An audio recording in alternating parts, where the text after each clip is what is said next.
Acknowledge us. We told y'all boys, levels to this. AM Sports Media, acknowledge us. #1 boxing podcast out there. Ain't no one doing it better. Debating, film study, documentaries, we do it all. Name another channel that can do that. Acknowledge us.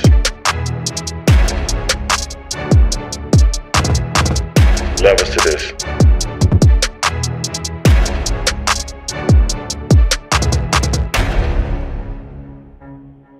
Instagram, Twitter, YouTube, we killing them. Don't matter. Only place you can come and debate. Ain't gotta be worried about getting kicked out. And go one-on-one, mano-a-mano, with the great one. Oh yeah.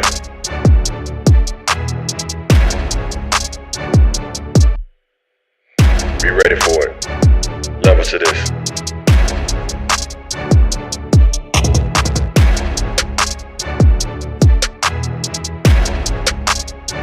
Anybody that wanna come get it, you can come get it.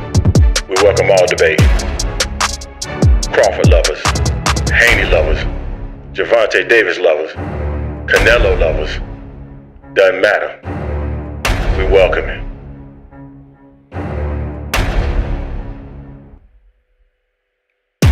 Live streams every fork.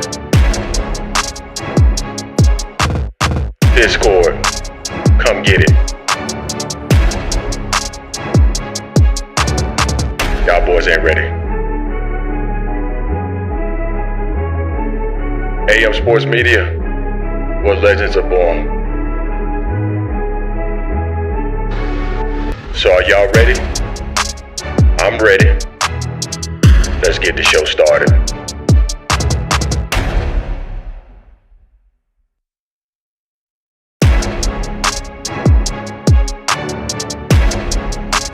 Acknowledge us, bruh. Acknowledge us. We told y'all boys, levels to this. Welcome back to the Angry Man Podcast with Jason and Greg. He is Jason, the chosen one. I am Greg, Commander-in-Chief. Ooh. Yes, sir. So, yeah, man, I saw someone in the comment section saying, oh, I thought it was at 4 p.m. I think that was Jason Williams. Unfortunately, Jason, I got a prior engagement. My daughter is celebrating her banquet, her track banquet. So we're going to go there and celebrate her success with her. So I'm going to be busy with that at around 5 o'clock. So we had to go a little bit earlier today. Welcome everybody that's currently in the chat. We got 11 people. If you're in the chat, make sure you smash the like button so other people can find this content. And if you're new to the channel, this is the Angry Man Podcast, where we're always dropping boxing related content. So make sure you check us out.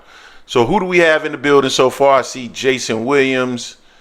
I see Brian S. What's going on with your fam? And I see, what is this? Oh, Boxing Hacker. Salute y'all. I'm here for you to prove me wrong. AM Sports Media. Yeah, I'm not here to prove you wrong, my brother. I'm gonna let you do what you do, fam.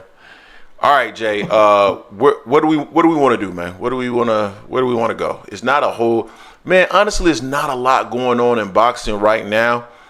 We got the news this week about Gervonta Davis and Lamont Roach, and I know people are probably going to want to spend some time talking about that, which is cool. That's why we had it as the title here. And I think the only other thing that's really going on here over the last week or so, I think we want to talk a little bit about Beterbiev and Bivol. And I think the only other thing is this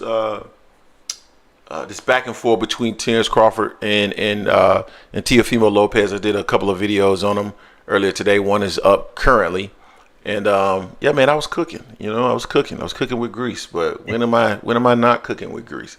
And I think when I give my takes, Jay, I try to be as fair as I can. But a lot of people, because they suffer from cognitive rigidness, right, and inability to actually process anything beyond what they currently understand. And that's fine. I mean, certain people, but I'm here to educate you also, Jay, you ready to go, man? Where do we want to start, man? Where do we want to start? Oh man, let's go ahead and start on some comments from Oscar. So Yeah. Oscar was talking about Devin Haney, Yeah. saying that he believes Devin Haney is a shot fighter. Yeah.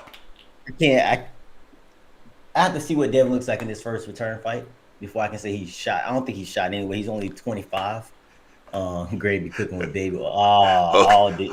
Okay. You want to respond to that one? I'll let you respond. Go ahead and respond to that one. Okay. Okay. That was a good one. I ain't got no response. Hey, will you take a good shot? You took a good shot. I got to give you love for that. Good one. Go ahead, Jay.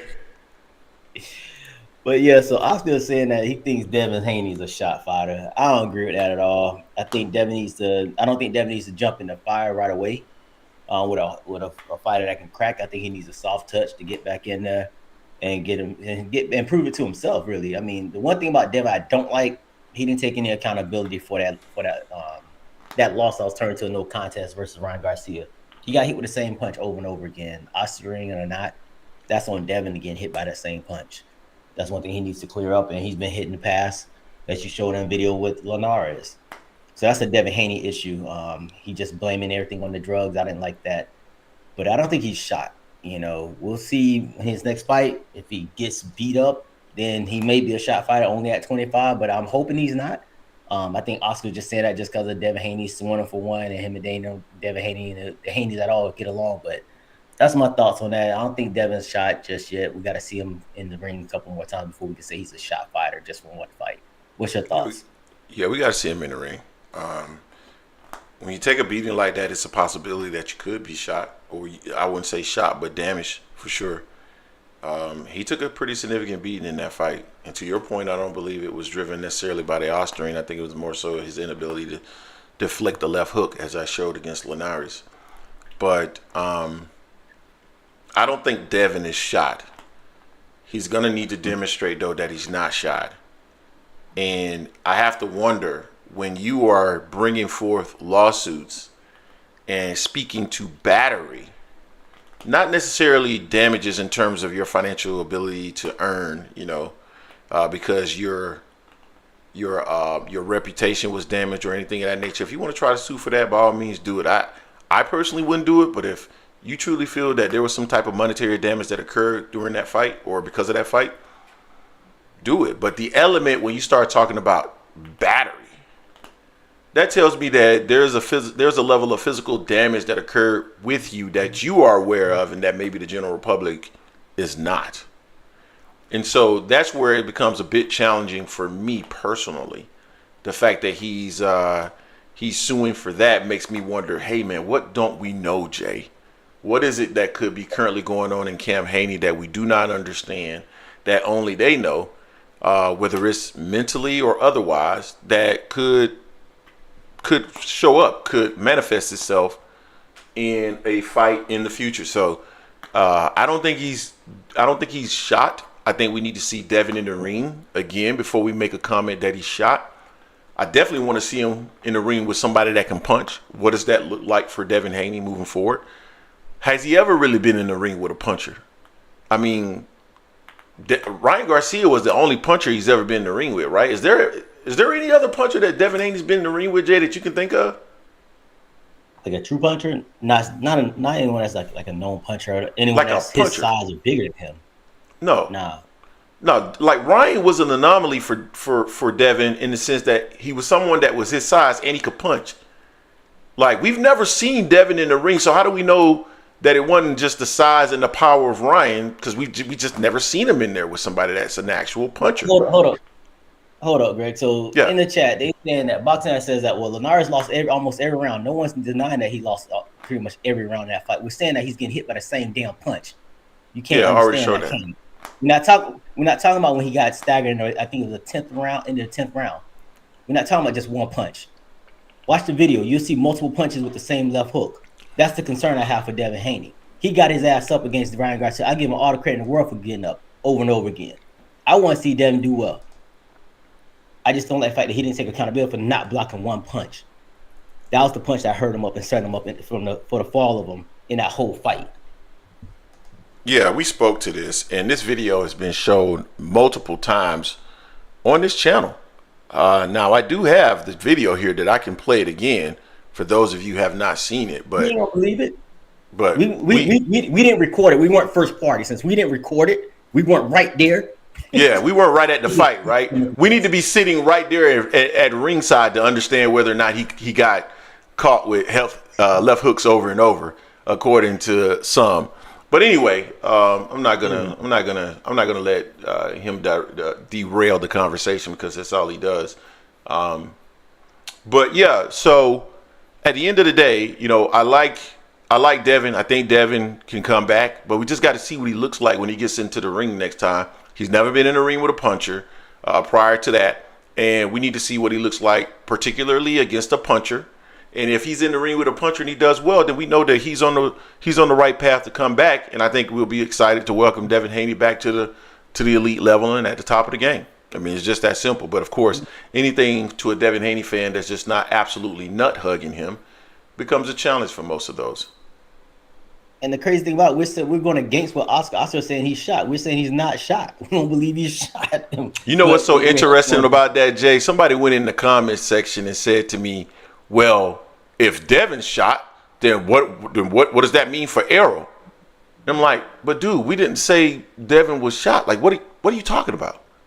Like, are you referring directly to Oscar De La Hoya? So you should say, well, if Oscar's saying that he's shot, what does that mean for Errol? But when you say it in that manner, since everyone believes that we are Errol Spence channel, which, I mean, that's a fair assumption if you wanted it to be. But when you make those types of comments, then it means that you're directing it at us. But in reality, we didn't say that. So I'm just to the point now where it's just boxing fans have very low comprehension. And I don't know if that's driven by what I talked about earlier, Jay, cognitive rigidness, or if it's just a situation where they just have impaired cognitive abilities. It could be the latter. I don't know. But we got to stop with some of those things, bro. All right, Jay. Anything else we want to talk about in regards to this? No, time will tell. See how Devin. I know Devin had talked about. I think was it in the interview he did with Andre Ward where he said that he was trying to get everything set up. No, Bill said it. Bill said they were trying to set a fight up with Teo, and Teo backed out or whatever. But we know Teo had his own situation with litigation with Top Rank, so he probably couldn't fight no one anyway on that. But I want to see Devin in the ring again. I want to see what he does in his next fight. I want to see him in the ring sooner than later. I didn't like the fact that he had said earlier that he was just going to wait until Ryan got out.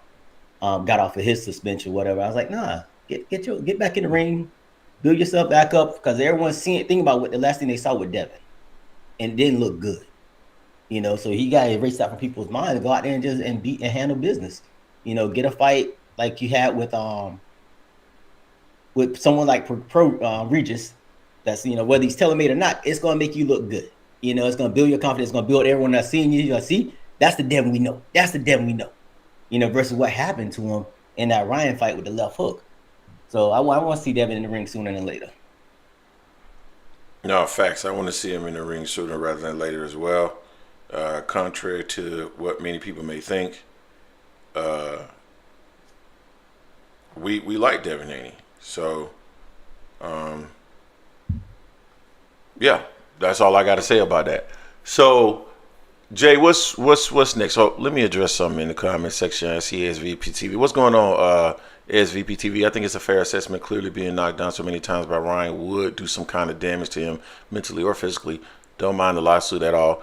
Boxing Hacker, AM Sports Media, you know that link you sent me didn't prove your case. There were no released numbers on that site.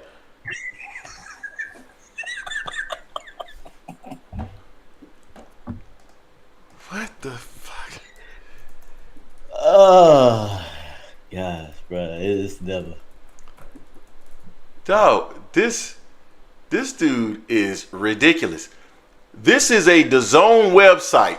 It says DAZN at the type. DAZN confirms 1.06 million buys globally for Canelo versus Triple G the third, or Triple G3, whatever.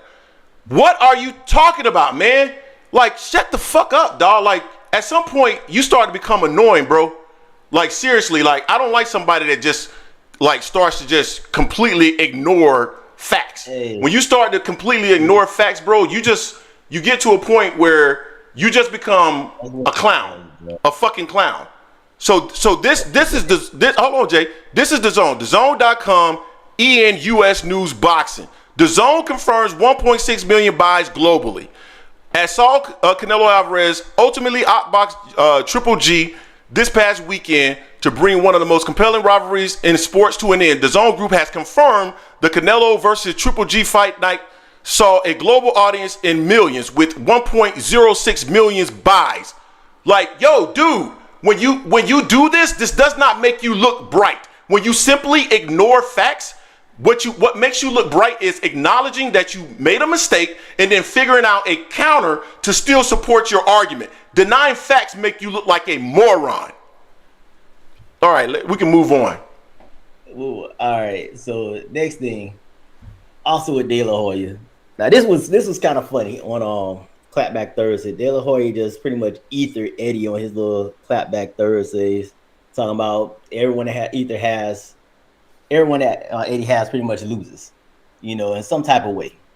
Shakur can't fight because he hurt his hand. He mentioned all the fighters Eddie had. He mentioned like 13 of them that had lost. So it was quite hilarious. Hard to dispute it, Some of them were a few days from like a year or two ago on that, but it is what it is. But I give De La Hoya credit on that one. That was actually more entertaining, and I kind of agree with some of that stuff he said there. What's your thoughts? Hold on, I want to address one more thing in the comment section. VA Money Group said what DAZN says doesn't have to be facts. That's not the argument. The argument that we had was that the groups don't release numbers. And again, they're saying, Jay, in the comment section, because they said more than 1.06. So they're confirming that here's 1.06, that it had more. They didn't give a specific number, and now they didn't tell you that it was 854,960. That's where you're going now. And again, it makes you look moronic. Okay, what was your question again, Jay? About De La Hoya clapback on Eddie. Yeah, so number one, let me start off by saying this. I believe that at the end of the day, Oscar De La Hoya's Clapback Thursdays, they've become, for me, very entertaining. I see them as very, very, very entertaining. And Oscar said, he said, at the end of the day, this is the thing that brings you, I guess he said something to the effect of, it brings you the facts and it makes you laugh. And I got to be honest with you, it does make me laugh. Now, when you see what he puts up there and talks about all 14 of the fighters that have lost, and then the whole curse in regards to like fighters getting hurt and all that stuff, like it looks to be true. And when you think about Eddie Hearn, it's not like, have you seen Eddie Hearn build a fighter here in the U.S.? I would argue that he hasn't really successfully built a fighter over in the U.K. outside of Anthony Joshua. And it could be argued that Anthony Joshua was going to be a big time fighter no matter what. He was going to be a big name no matter what. So I think Oscar has a legitimate point when he says that Eddie Hearn has not built any real stars over here in the United States. And it kind of goes back to what we talked about a little bit with Jaron Ennis and why there were some concerns from our part, at least from our side, why when Jaron Ennis signed with him, I think Ennis has the potential to be a star. He definitely has the skill set, right? On the personality side, they'd have to work around that, but in the ring, he got everything that you need. So, But with Eddie Hearns, he hasn't built any stars. I mean, Shakur's going over there, but do we believe Shakur? I don't believe Shakur is a star, and I don't think Eddie's going to do a whole lot to build him. It's just my opinion, specifically here in the United States. So, at the end of the day, I think he has a point. And again, Boxing Hacker, if you keep this up, bro, I'm just gonna delete you out of our channel, dog, because I'm actually getting a little bit annoyed with you. Just keep it going, man. Just keep it going. Yeah, man. yeah. I'm getting to the point where I'm about to delete you up out of here. They didn't give a range. They confirmed a number. They confirmed 1.06. No. They confirmed 1.06. They did not give a range. So so you're sitting up here and you're making shit up. Matter of fact, let me block this nigga, man. Like, I'm getting real close to it, dog. I'm getting real close to it, bruh. Like, I don't like people like this. I don't like people like this. Admit when you wrong and move on, bruh. Come up with a better argument. Go ahead, man. Yeah, nah. ASVP asked a question. He's a serious question. Why does Eddie need to build a big star in the U.S.? He's a UK-based promotion, so shouldn't his focus stay over there? He's trying to diversify, in my opinion. He's just I don't have a problem. Yeah, I agree. Go ahead.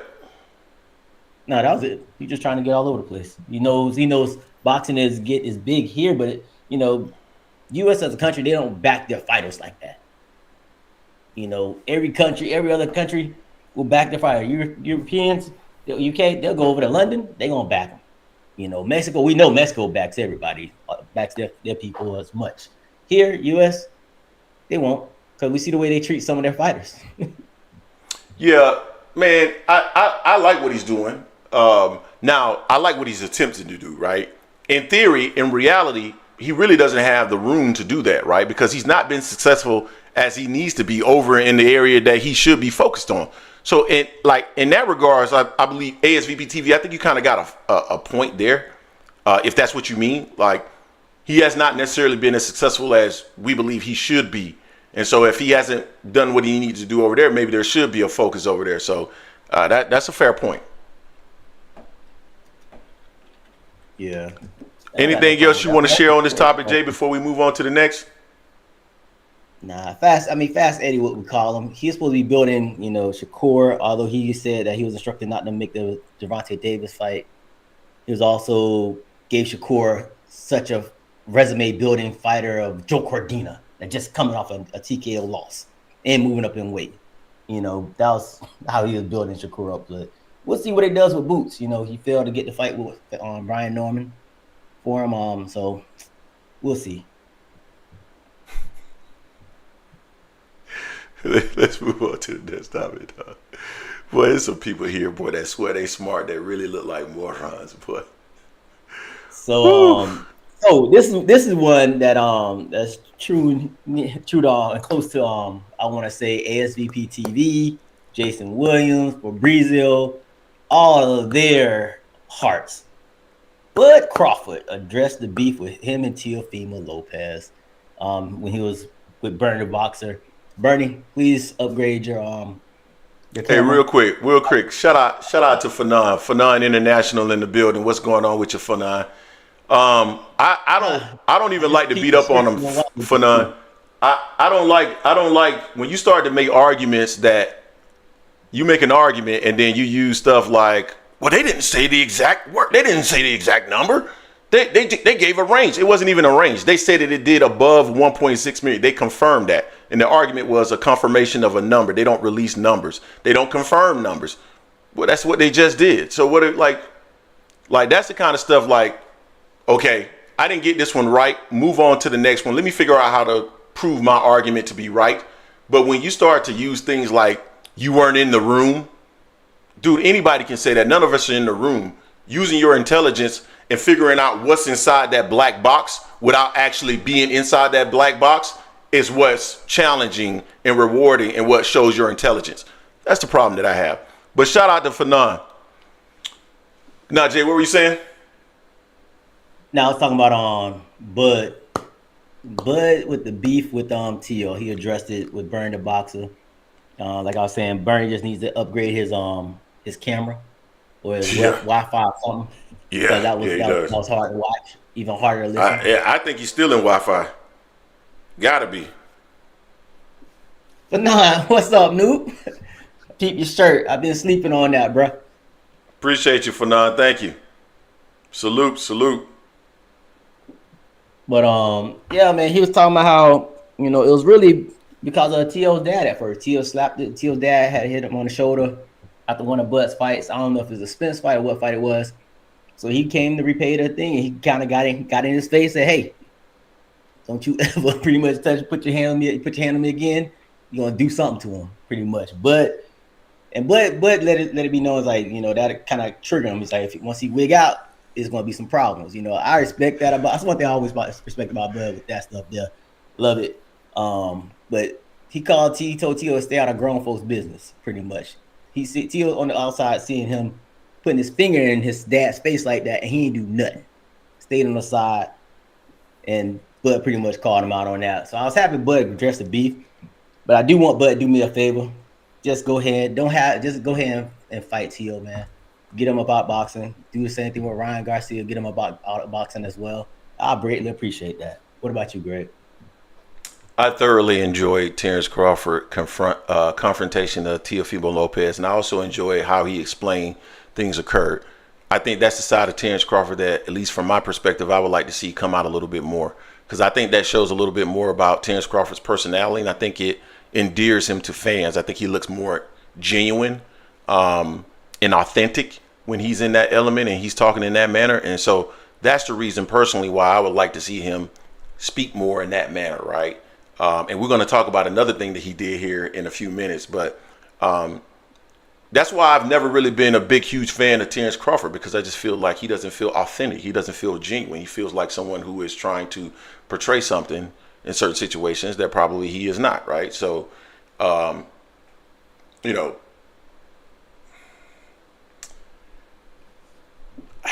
want to see more of this. I don't know if I want to see him fight Teofimo Lopez. If you're going to fight Teofimo, then why not fight Boots? You feel me? So, like, I would rather see Boots fight him than Teofimo Lopez. And again, we'll jump into this in a second, but ultimately, I like the pushback. I like the response. I like when Terence Crawford is more active. I like when he's more talkative, if you will, and he needs to continue to do that. But he has very little career left, to be honest. I mean, he's 37 years old right now. So even if he is, it's probably not going to do him much good. But definitely it's a breath of fresh air when we see Terence Crawford talk a little bit more and get out of that shell where he's, it just feels inauthentic, period. Yeah. No, I enjoy that side of Bud. I enjoy when he's talking from the cuff like that on there. Even when he's on some stuff, I'll read what he's putting on Twitter at times. It has cracked me up at times when he's going back and forth. I like the banner when Bud goes back and forth, when he was going back and forth with Ray Jack, for instance. I enjoyed that. But this right here, I guess because when I see Tio just clout chasing. That's exactly what he's been doing, because he knows he can't fight. But yet still, he's going to tie his name to Bud. He's going to tie his name to Tank, just to keep his name relevant right there, because he can't do nothing. Bud is clowning him about the way Top Rank has him, because Bud was once pretty much, in a sense, in the same way. So Bud was getting paid, but he just wasn't getting in the fights. So, man, I'm cool with it. Mr. B, yes, you can reach me at gregory.white@amsports.media. That's my email. What was I about to say? You might be about to send me an email to cuss me out. That's fine too. What is Jason Williams talking? A spaceship don't come equipped with rear view mirrors. Why y'all keep wanting him to go backwards? He's not in a spaceship. The fuck you talking about, man? He ain't on no spaceship. Like, he right down there with them dudes, man. All Crawford is a dude that's been around for a decade longer than these other guys. That's it. And fought a bunch of guys at lower weight classes that, quite frankly, don't measure up in terms of top-notch competition. That's who Terence Crawford is. And we can go ahead and transition into this, Jay, if you want to, because I did a video here just about, 30 minutes or so ago. Oh, about the resumes? Yeah. Well, the resumes and this particular part, right? So, and we could talk about both of them. Which way you want to start? You want to start with the resumes? You want to talk about where he's telling Tio who Tio needs to fight to get an opportunity to fight him? Pick one. We ride with both of them. All right. Eventually. So this mofo, Terence Crawford, is talking about Teofimo. If he's serious about getting the opportunity to face Terence Crawford, he should fight Israel Madrimov in his next fight. And if he beats him, then Terence Crawford will give him an opportunity to fight him. Bruh, who are you? It's not like you the top dog in boxing in terms of draw. We talk about Terence Crawford and his quest to become great. We talk about Shakur Stevenson and his quest to become great. But why can't these fighters chase greatness? They chasing you. You ain't at the pinnacle of the sport where, like, no one can fight you. I mean, how is that the case when you just fought Israel Madrimov? He only has 11 fights. You fought David Avanesian and he lost, 3-4 times. So clearly you don't have to be at the pinnacle of the sport to get the opportunity to fight Terence Crawford, right? So when you start talking about another fighter and what they need to do, that's becoming a common theme. So now we talk about what Boots need to do in order to get a fight with Terence Crawford. Why? He's trying to be great. We're talking about what Teo needs to do in order to get a chance to fight Terence Crawford. Why? He's trying to be great. And then they will turn around and support Terence Crawford going right to Canelo Alvarez, when on this channel we said, hey, if you're serious about fighting Canelo Alvarez, why not fight David Benavidez? That shows us that you can beat somebody at 168 pounds. And it protects his Mando, puts you at Mando too. Yeah, like what's up? Like how can you suggest one, right, for one opponent and feel like you don't have to do that? And I understand what the argument is going to be. Well, Bud has done this and Bud is accomplished and Bud and then da. But Avanesian wasn't accomplished, right? He got the opportunity. Madrimov had a belt, but he wasn't accomplished. He only had 11 fights. He didn't get another fight. He was actually set up for another fight too. He got pulled out of another fight. He was already signed to fight. But he only had 11 fights. Teo has been, quote unquote, undisputed. I'm going to use undisputed for the purposes of this argument. And he's a 2-division champion. He's a 2-division champion. So how is it possible that he's not worthy of an opportunity to fight you 2 weight classes above, but you are worthy to get the opportunity for Canelo Alvarez? Why? Like, I think if you're holding him to the standard where he needs to fight somebody in order to get the opportunity to face you, then we can hold you to that same standard. Because you haven't done anything at 60 or 68. I can see if you were 1 weight class below him and was a champion at that weight class and was moving up. Let's see it. But brother, you practically, for all intents and purposes, you are really 3 weight classes below him because you've only fought at 54 at one time. You didn't look good then, right? So let's stop making these arguments. Like, where's the criticism for that? Are we going to criticize that? Terence Crawford fans, are you going to criticize him for trying to play matchmaker for every fighter that wants to fight him, but have an issue with Canelo Alvarez plays matchmaker for every fighter that wants to face him? Like, you can't be mad at Canelo, but you don't have an issue with Crawford. You feel me, Jay? Yeah, Boots had an interview as well. Boots kind of said, they asked Boots, would he do the same thing? Boots like, if there's a young line out there that's pretty much the next one there, he's like, I will fight the young lion, get him about the way. You know, I wouldn't avoid him or anything like that. So, I mean, I just want him to fight Teo just to get Teo out the way. That's just me being selfish because I want to see him put Teo in the dirt because I don't like Teo. So that's a Jason thing on here. Now, I don't like the fact that he's want him to fight Madrimov just to get a fight with him neither. But right now, I mean, all that talk, honestly, is all for nothing because we know Teo can't fight nothing. He can't do nothing right now. We don't know how long this litigation is going to take for him to get out of top rank. So this is all for nothing. So Bud just messing with him. He said he would just do entertainment. But I think Bud was truly annoyed and triggered by Teo and the interaction. So he had to address it. I want Bud just to let it go because ain't nothing going to come from it. Teo can't do nothing. So nothing burger. I don't believe Teo. I don't believe Teo has any chance to beat Terence Crawford. No chance. I don't believe he'll beat Terence Crawford. And I'm not even advocating for the fight. But what I want these guys to do is to call out the hypocrisy in what he is doing. And I just saw Jason Williams say, Bud never created the BS, but y'all prove it's cool when they do it. Problem when he does it. What are you talking about? So you lamented it. You lamented it when Crawford was doing it, right? So now why are you justifying it now? If it was an issue when it was being done to him, it should also be an issue when he's doing it to other people, period. End of story. I don't want to hear all this stuff where you're talking about, oh, but now he do it, it's okay, because it was done to him. No. Like, keep the same energy, dog. Al the Pal hit us with the $2. Yup. We got to keep that same energy for everyone. Keep the same energy, dog.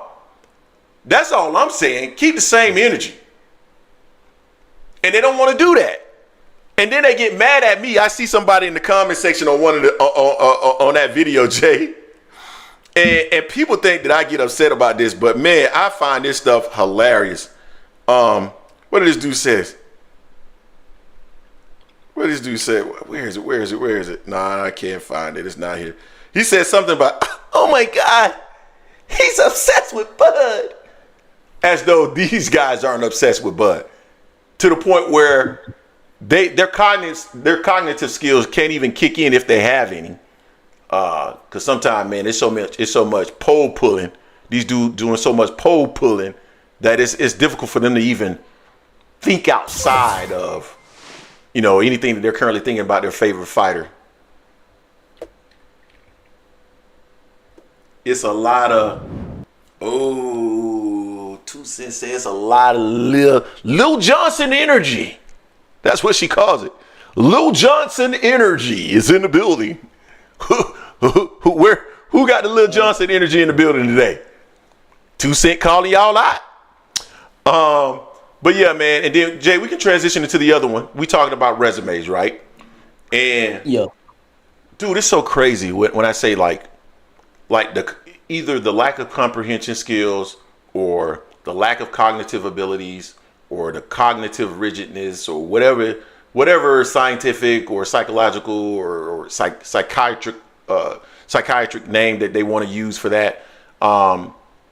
It's like these guys literally struggle with any concept that does not revolve around some narrative that they've already created in their mind. And it doesn't really matter what you say.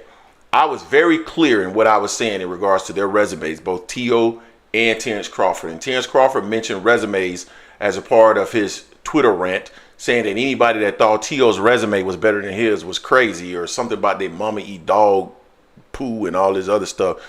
I really didn't know. I really didn't understand what he was talking about. Like, it didn't make sense to me. You sent me a message saying, "Do you speak Nebraskan?" I said, "No, I don't." Yeah, I was gonna throw that out there. I could understand one of that. I didn't understand what he was saying either. But what I clearly articulated as a part of that video, Jay, was this. Like, what does that mean when you say who has the best resume? I think what a lot of people mean by that, and I made this comment in the video, is they're not just talking about your accomplishments. They're talking about who you beat when they say resume. Like, who did you beat to get those accomplishments? That's important. And I use Bill Russell as an example, Jay. So Bill Russell, 11-time NBA champion, universally is not recognized as the best player ever. Why? Because he competed in a league where they only had, if I'm not mistaken, like 8 teams, and the presence of African Americans were not great at that time, right? So he's not universally considered the greatest player of all time, even though he has tons and tons and tons and tons of accomplishments. So I wanted to delineate between accomplishments and who did you do it against. That was very clear, and I laid that out. Now, here was the other thing. What does it mean to have the better resume? Well, Terence Crawford, in theory, should have the better resume no matter what, because he's been in the game at least a decade plus longer than Teofimo Lopez. Like, he's 37, Teo's 27. So I think what people mean when they say Teo has the better resume, I don't think they're looking at the complete resume, although they might be looking at the complete resume.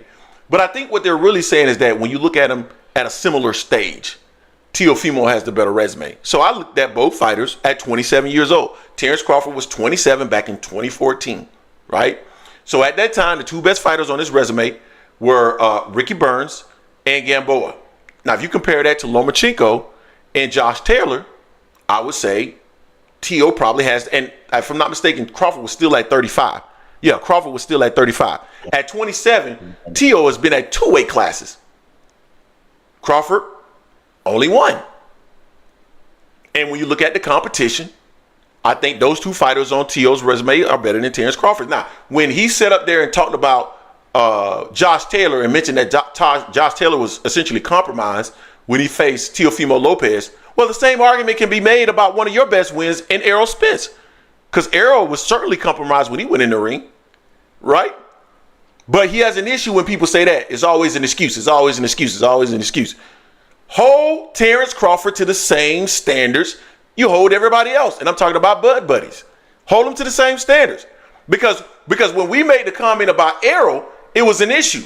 But now he's making a comment and trying to diminish Teo's resume, and that's fine. Yeah, for me, it's close based on at that particular age. You know me, I'm not a real big Lomachenko fan. Anyway, never have been. So at the age of 27, Teo had Lomachenko, he had Josh Taylor, but he also had a loss. And man, this is what this is what I'm talking about. Like, I'm sorry, Jay, I don't mean to cut you off, but Warriors boxing is exactly what I'm talking about right there. Bud's resume is far better than Teo, by far. Bud got more done at 140 than Teo did at 140. Didn't I just say it's clear that Bud's going to have the better resume if you look at it holistically? But I compared them at age 27 because I think that's what people are really talking about, and that he hadn't even been at 140 at age 27 yet. Like, man, do you listen to what I'm saying? And it'd be those types that come in the comment section and start arguing against my what I'm saying. I'm like, that's not even what I said. Like, what are you talking about? Anyway, Jay, go ahead, man. I'm getting annoyed. You threw me off, man. No, man. Hey, put your email in the chat for Mr. B. Mm-hmm. I was about to put it in there. But for me, as far as the resumes goes, it's like you can't go to a totality because Teo is still not done. You know, and for me, it's hard for me on this one because I can't stand Teo. I can't stand the fact that he kept going on saying he's been undisputed twice and all this stuff. And knowing damn well he ain't been undisputed once. You know, at the time, you know, I'll give Crawford this. When Crawford fought Gamboa had a name at the time. He was moving up from 130. He was moving up from 130. He was small, had a name at the time still. Josh Taylor lost arguably the fight before he fought Teo against Catterall. So I can't put Josh Taylor higher than a Gamboa or Ricky Burns. Ricky Burns was undefeated when he fought Crawford, correct? I don't think so. I thought Ricky Burns was undefeated. I doubt that. Hold on, let me go look it up. Keep going. Now Loma's the outlier there. Loma win over Loma. I don't like Loma. The way he was regarded is a better win than what Bud would have had at that age than a fighting in Gamboa. So I would say if you're looking at back then, it's a push in a sense, but I give the edge to Bud back then at 27 because people start throwing in the accomplishments. What he's accomplished at that time, he actually accomplished stuff that Teo wishes and claims that he did that he never did. Ricky Burns had 2 losses when he fought Terence Crawford. 2 losses. Yeah, 2 losses. Yeah.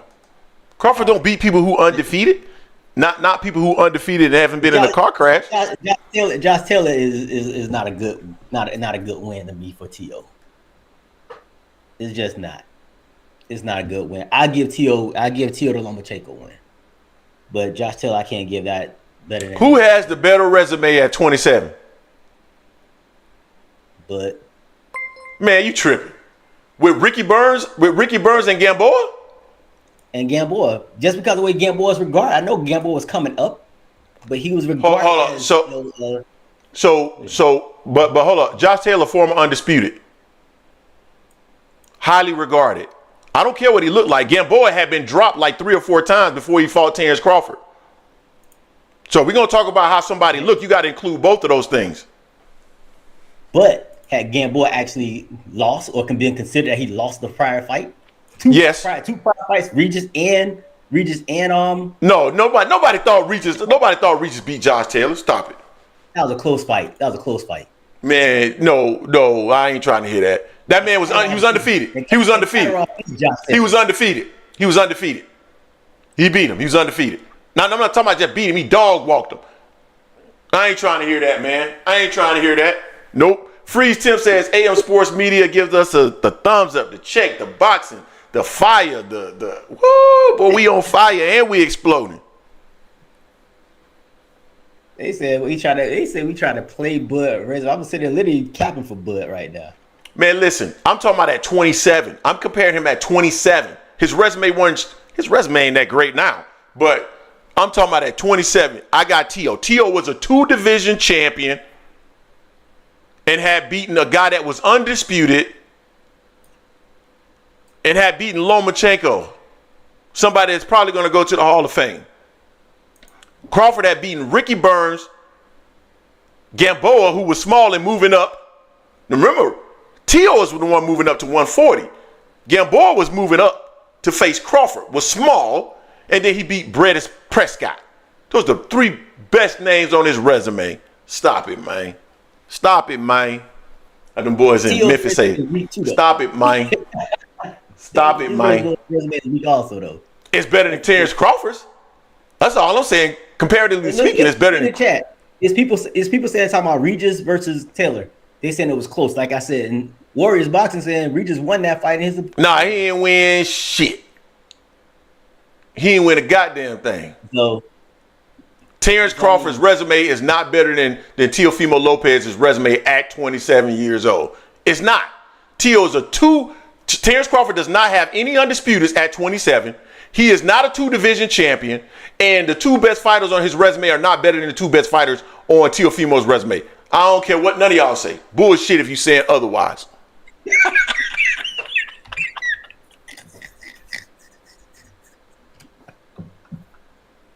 I just stated my case. You put Josh Taylor up there. You put Josh Taylor up there. Against his competition, yes. I'm talking about against Gamboa. I'm talking about against Gamboa, a guy that was undisputed against a guy that had been dropped like 3 or 4 times moving up. Man, everybody knew that Terence Crawford was going to scuff little old Gamboa when he moved up. Gamboa was small as I don't know what. Stop it. Stop it. Anyway, Jay, we had the 47-minute mark. So let's go ahead and take the link and drop it in the chat for those who want to come in and give their opinion about the show and about the topics that we're going through right now. I will tell you, if you are a boxing hacker and you log into this chat, I'm simply going to ignore virtually everything you say. So if you want to come on, you can make your statement, but I'm probably not going to respond to anything that you say because quite frankly, I don't respect what you say. We got 77 people in the building, 39 likes. Make sure you guys smash the like button if you're new to the channel. This is the Angry Man Podcast, AM Sports Media, where we do nothing but boxing content on this channel. And I can tell you, man, we do it all here, Jay. Commentary, fight breakdowns, documentaries, we can do it all. So make sure you smash the like button and become a subscriber. And if you're a subscriber, think about becoming a member, $2.99 a month. It does help to support the channel. All right, Jay, we got the link. Let me pin the link in here real quick. We're going to pin it. All right, we got it pinned. Cool beans. And yeah, we're gonna keep this boat going. But so Jay, they say we don't disagree on stuff. We just disagree. We just disagree. You're wrong. Excuse me? You're wrong. No. Better than Teo's resume. No. You haven't presented. No, you haven't. Everything that you just said was based on your feelings. You ain't presented nothing that. Here we go. Hey man, you got 2 minutes, brother.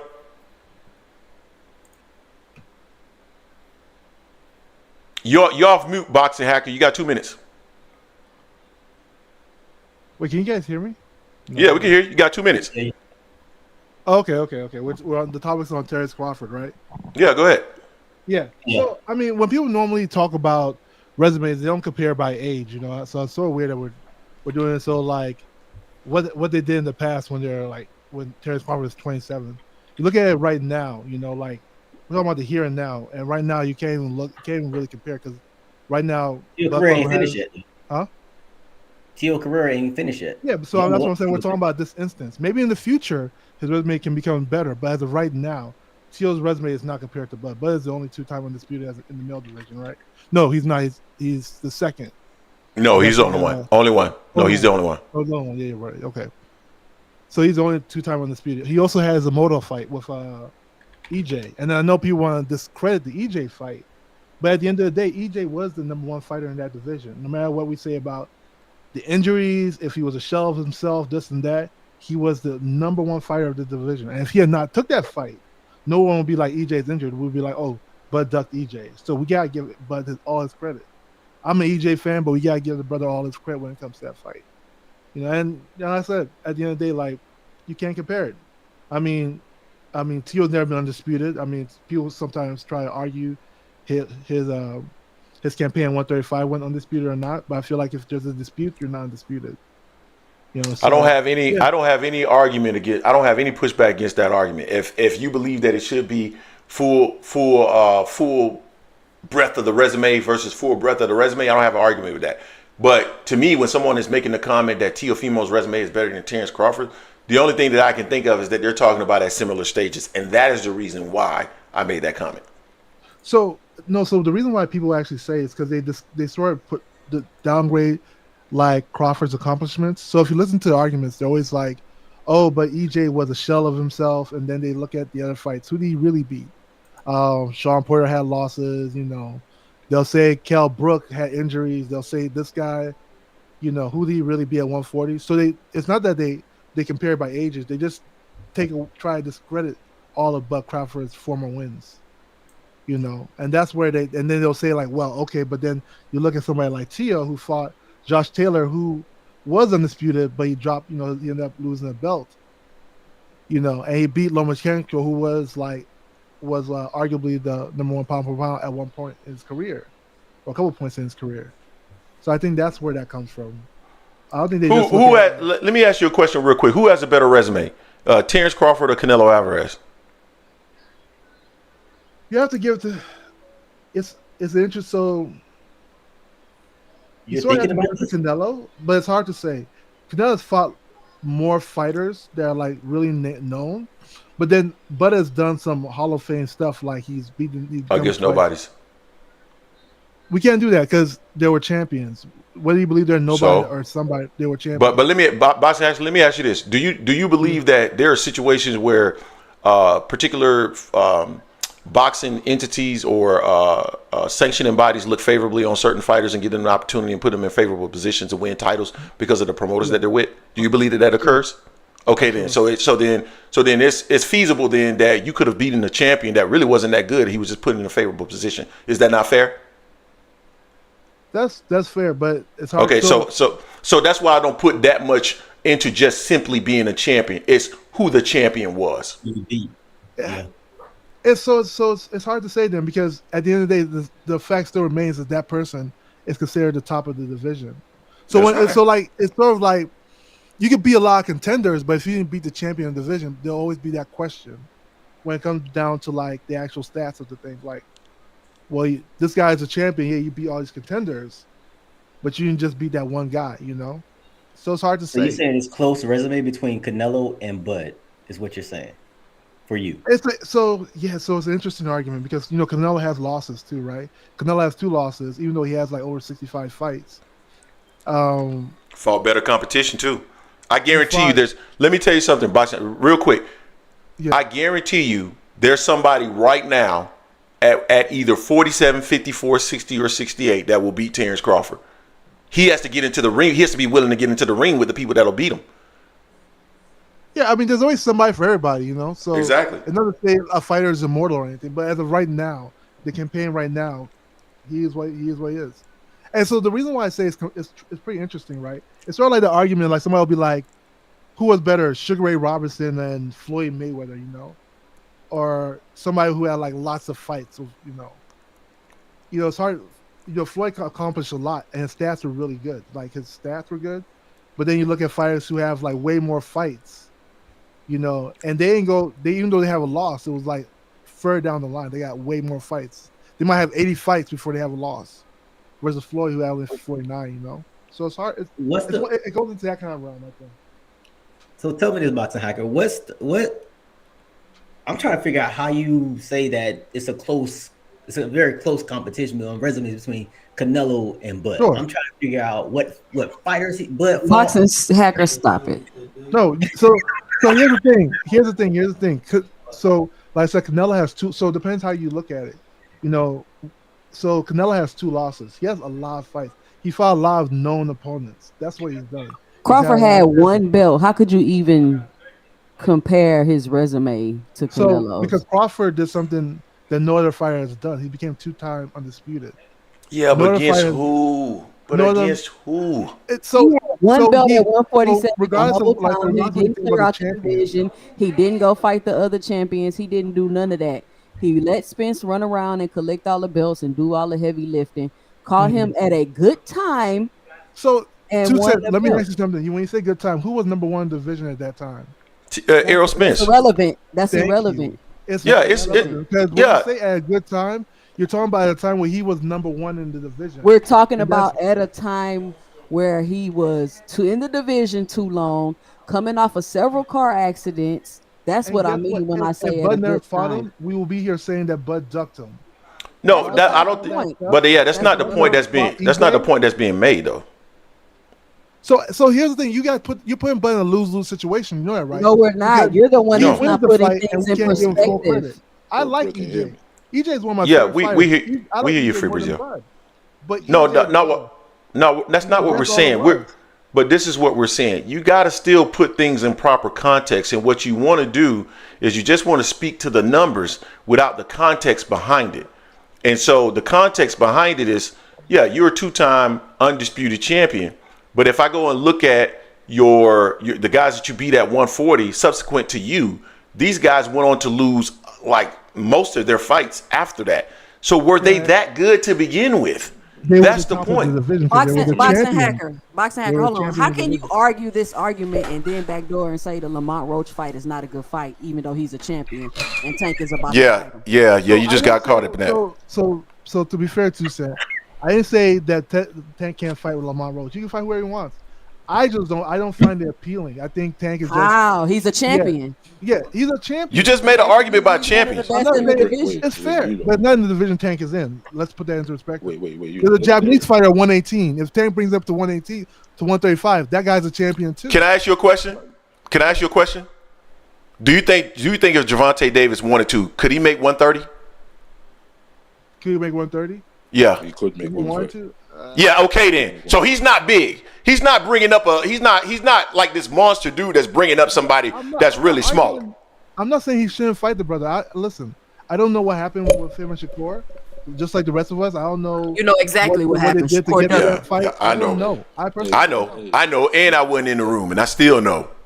Yeah. Hey, boy. We can all speculate, but I don't know. Let me say this. Let me say this real quick about Tank too.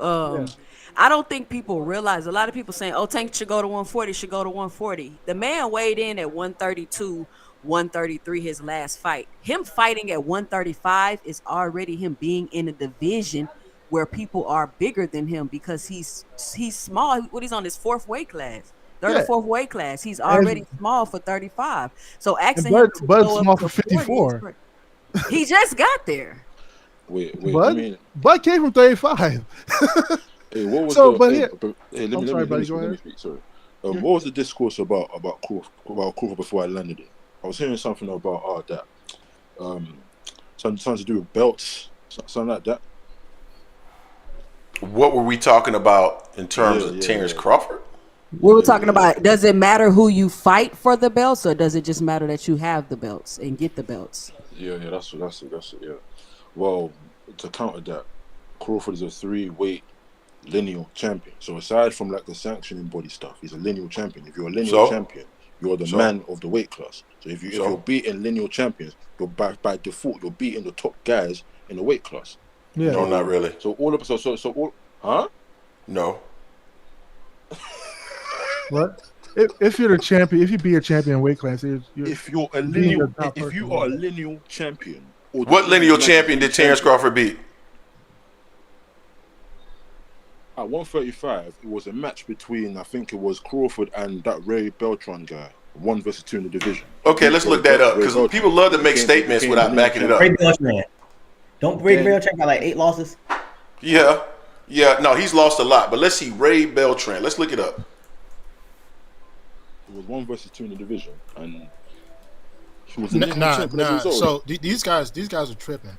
It 100% matters who you beat for your belt. And as a matter Exactly. of fact, the fight that the fighter, your opposition, it actually matters more than the belt. There used to be a running joke. Wasn't there a Thai fighter named Chris John? And he was like 57 and 0 with 50 knockouts, but he'll never fight nobody. Yeah, of course, who you beat, man. People pad their record all the time. Tank does it. Canelo has been doing recently. But Tank really doesn't. But Tank really doesn't do it though. Tank really doesn't do that. Tank don't pad his record.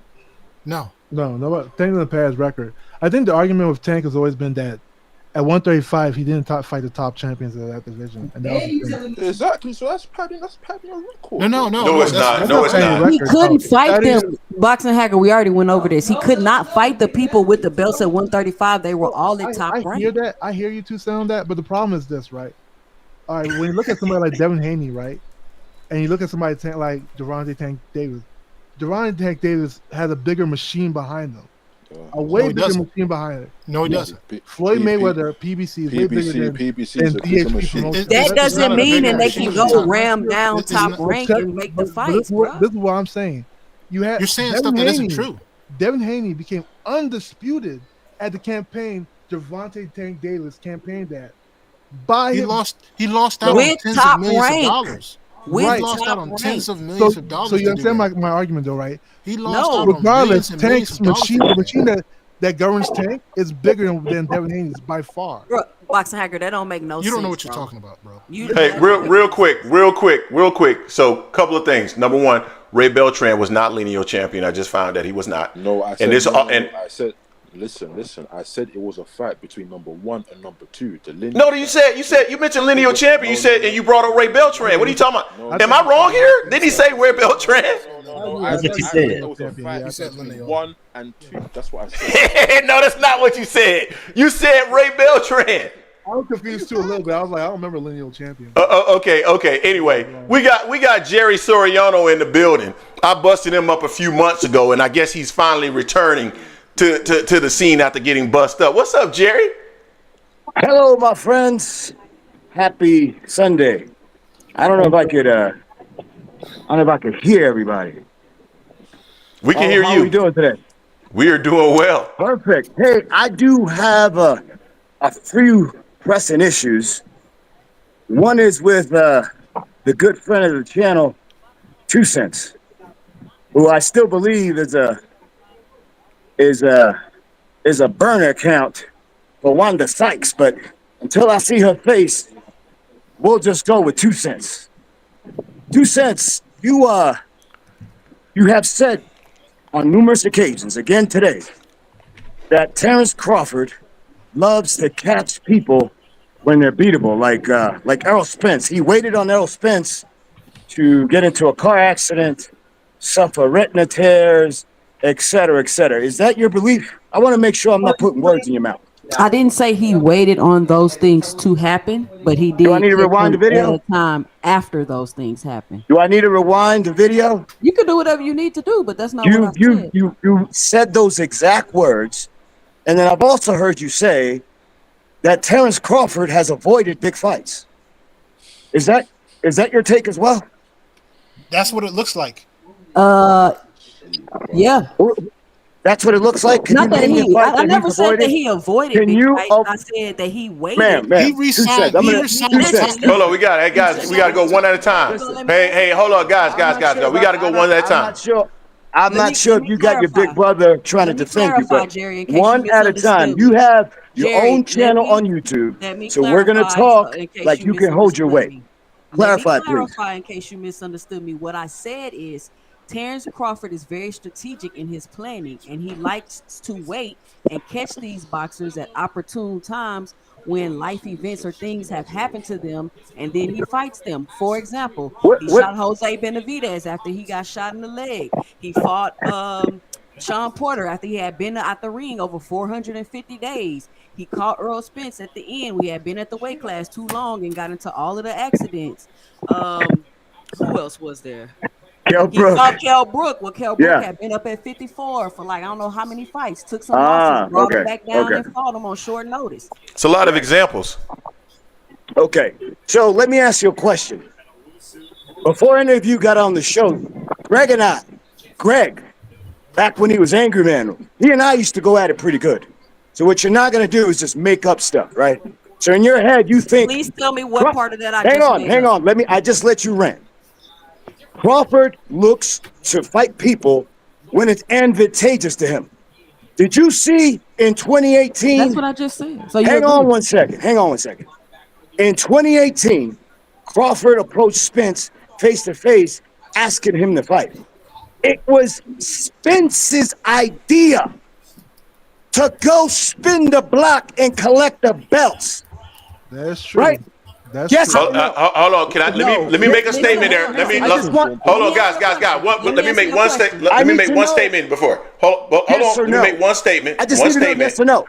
One statement is this. I know that it was not Terence Crawford that was there looking for Spence. It was actually the other way around. It was Spence that went there looking for Crawford. That's not the point of what I'm asking. Okay, I'm just putting it out. Did Crawford ask him to fight at that point, and was it Spence that said he's got to go spin the block? But Jerry, this is what you're not understanding. Can you please answer the question? I'm about to. There's nothing for me to understand. No, it absolutely is. It is. Bud resigned with Top Rank. The reason why he said he was going to go collect the belts is because PBC had all the belts under their banner. Yes, so but ma'am, with all due respect, I just heard you say. I just heard you say that Crawford. I just heard you say that Crawford wanted Spence to do all the heavy lifting and then come right back around to him. Did I say he wanted, or did I say he let him do the heavy lifting? That's exactly what she said. You can't have it both ways. Yeah. It was Spence's idea to go fight those other fighters. Okay, it ain't so Crawford, he let him young do lady. it. So he it let ain't him Crawford. I didn't Crawford say it was. re-signed with Top Rank in 2018. Okay. Hey, who's Lomachenko just signed to? And you have no problems fighting Top Rank fighters that you feel that you can beat. Yep. But when you don't feel you can beat them, it's always, Shakur is signing with Matchroom. What does it matter if Shakur is signing with Matchroom? Hey, we got it all talk at one time. Lomachenko with Top Rank. Because let me tell you why, Jerry. You don't want to get into this fight with me. Screaming don't mean you're right.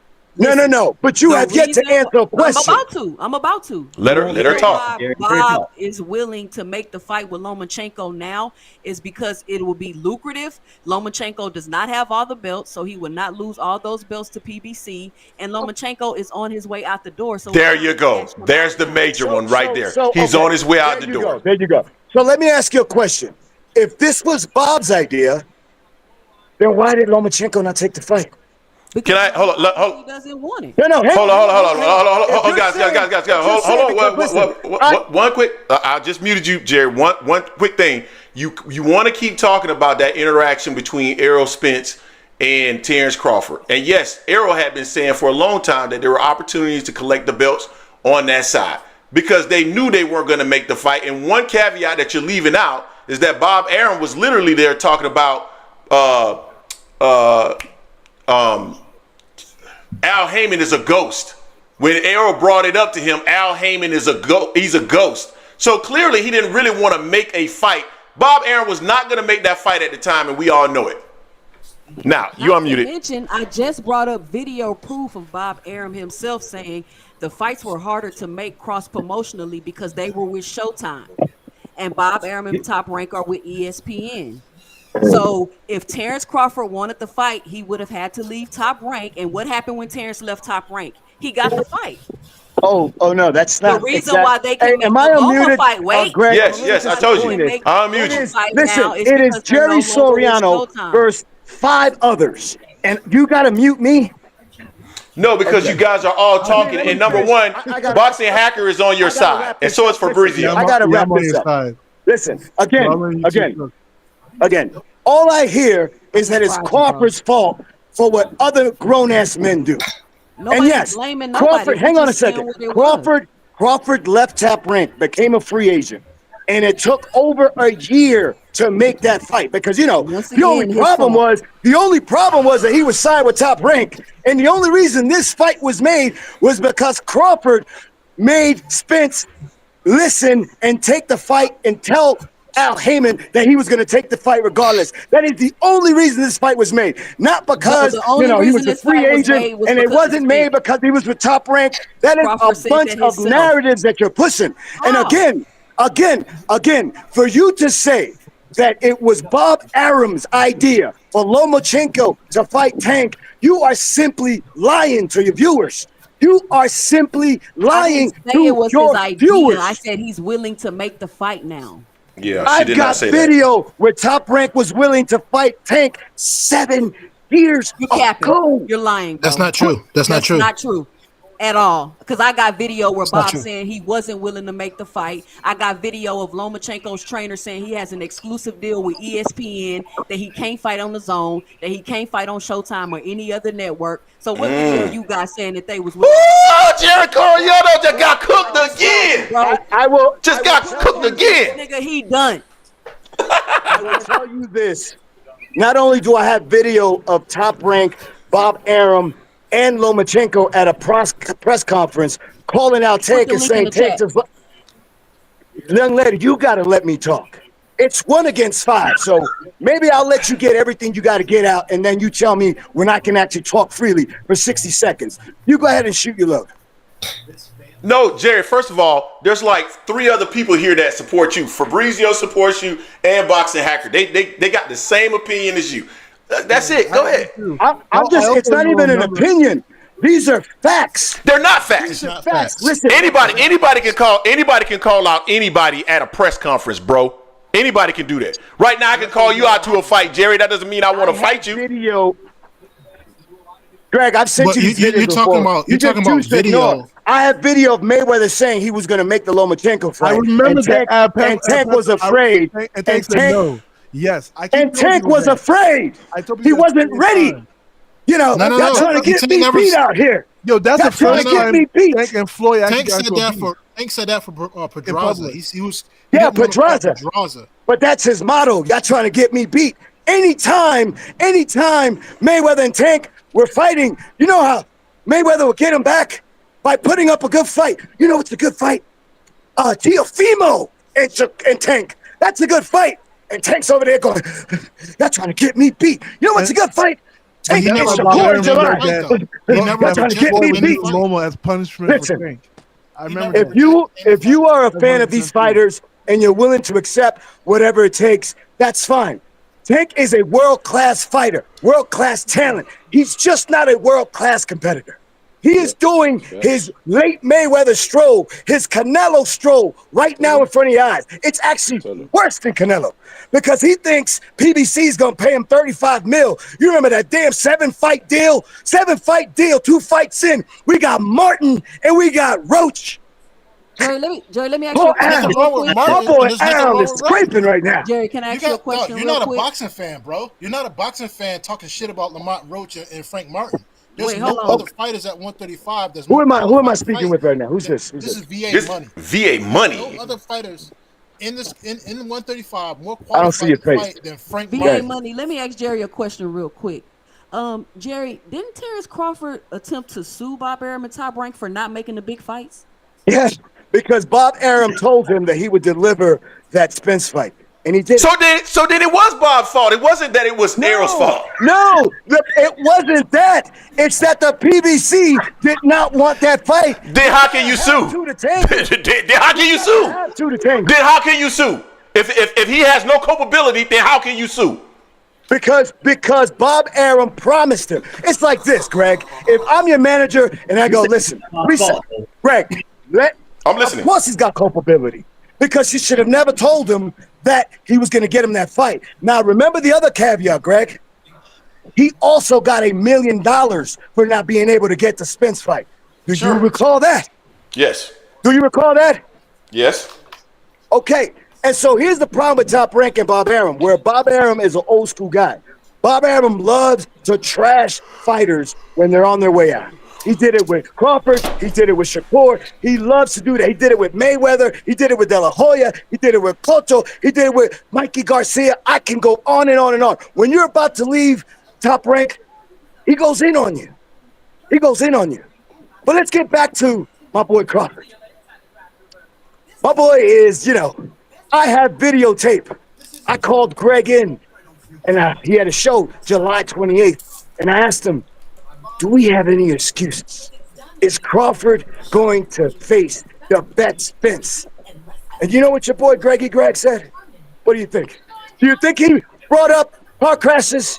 Do you think he brought up... He looks dehydrated. As a matter of fact, the day before, he made a video about Crawford being dehydrated. But that's okay, my friends. What does it got to do with the topic? Hindsight is 2020. Hindsight is 2020. So let's just say your boy Spence was dehydrated. Because, you know, he looked like a total machine against Ugas, didn't he? We didn't hear anything about dehydration. We didn't hear anything about car crashes. He was the eye collector. He was the bone crusher, rib snatcher, the Terminator. Do we remember that? Man, what is the point that you making? Okay. My point is that Spence was who he was. Let's move on to 154. Madrimov, 10 fights in. Are we forgetting he had a belt?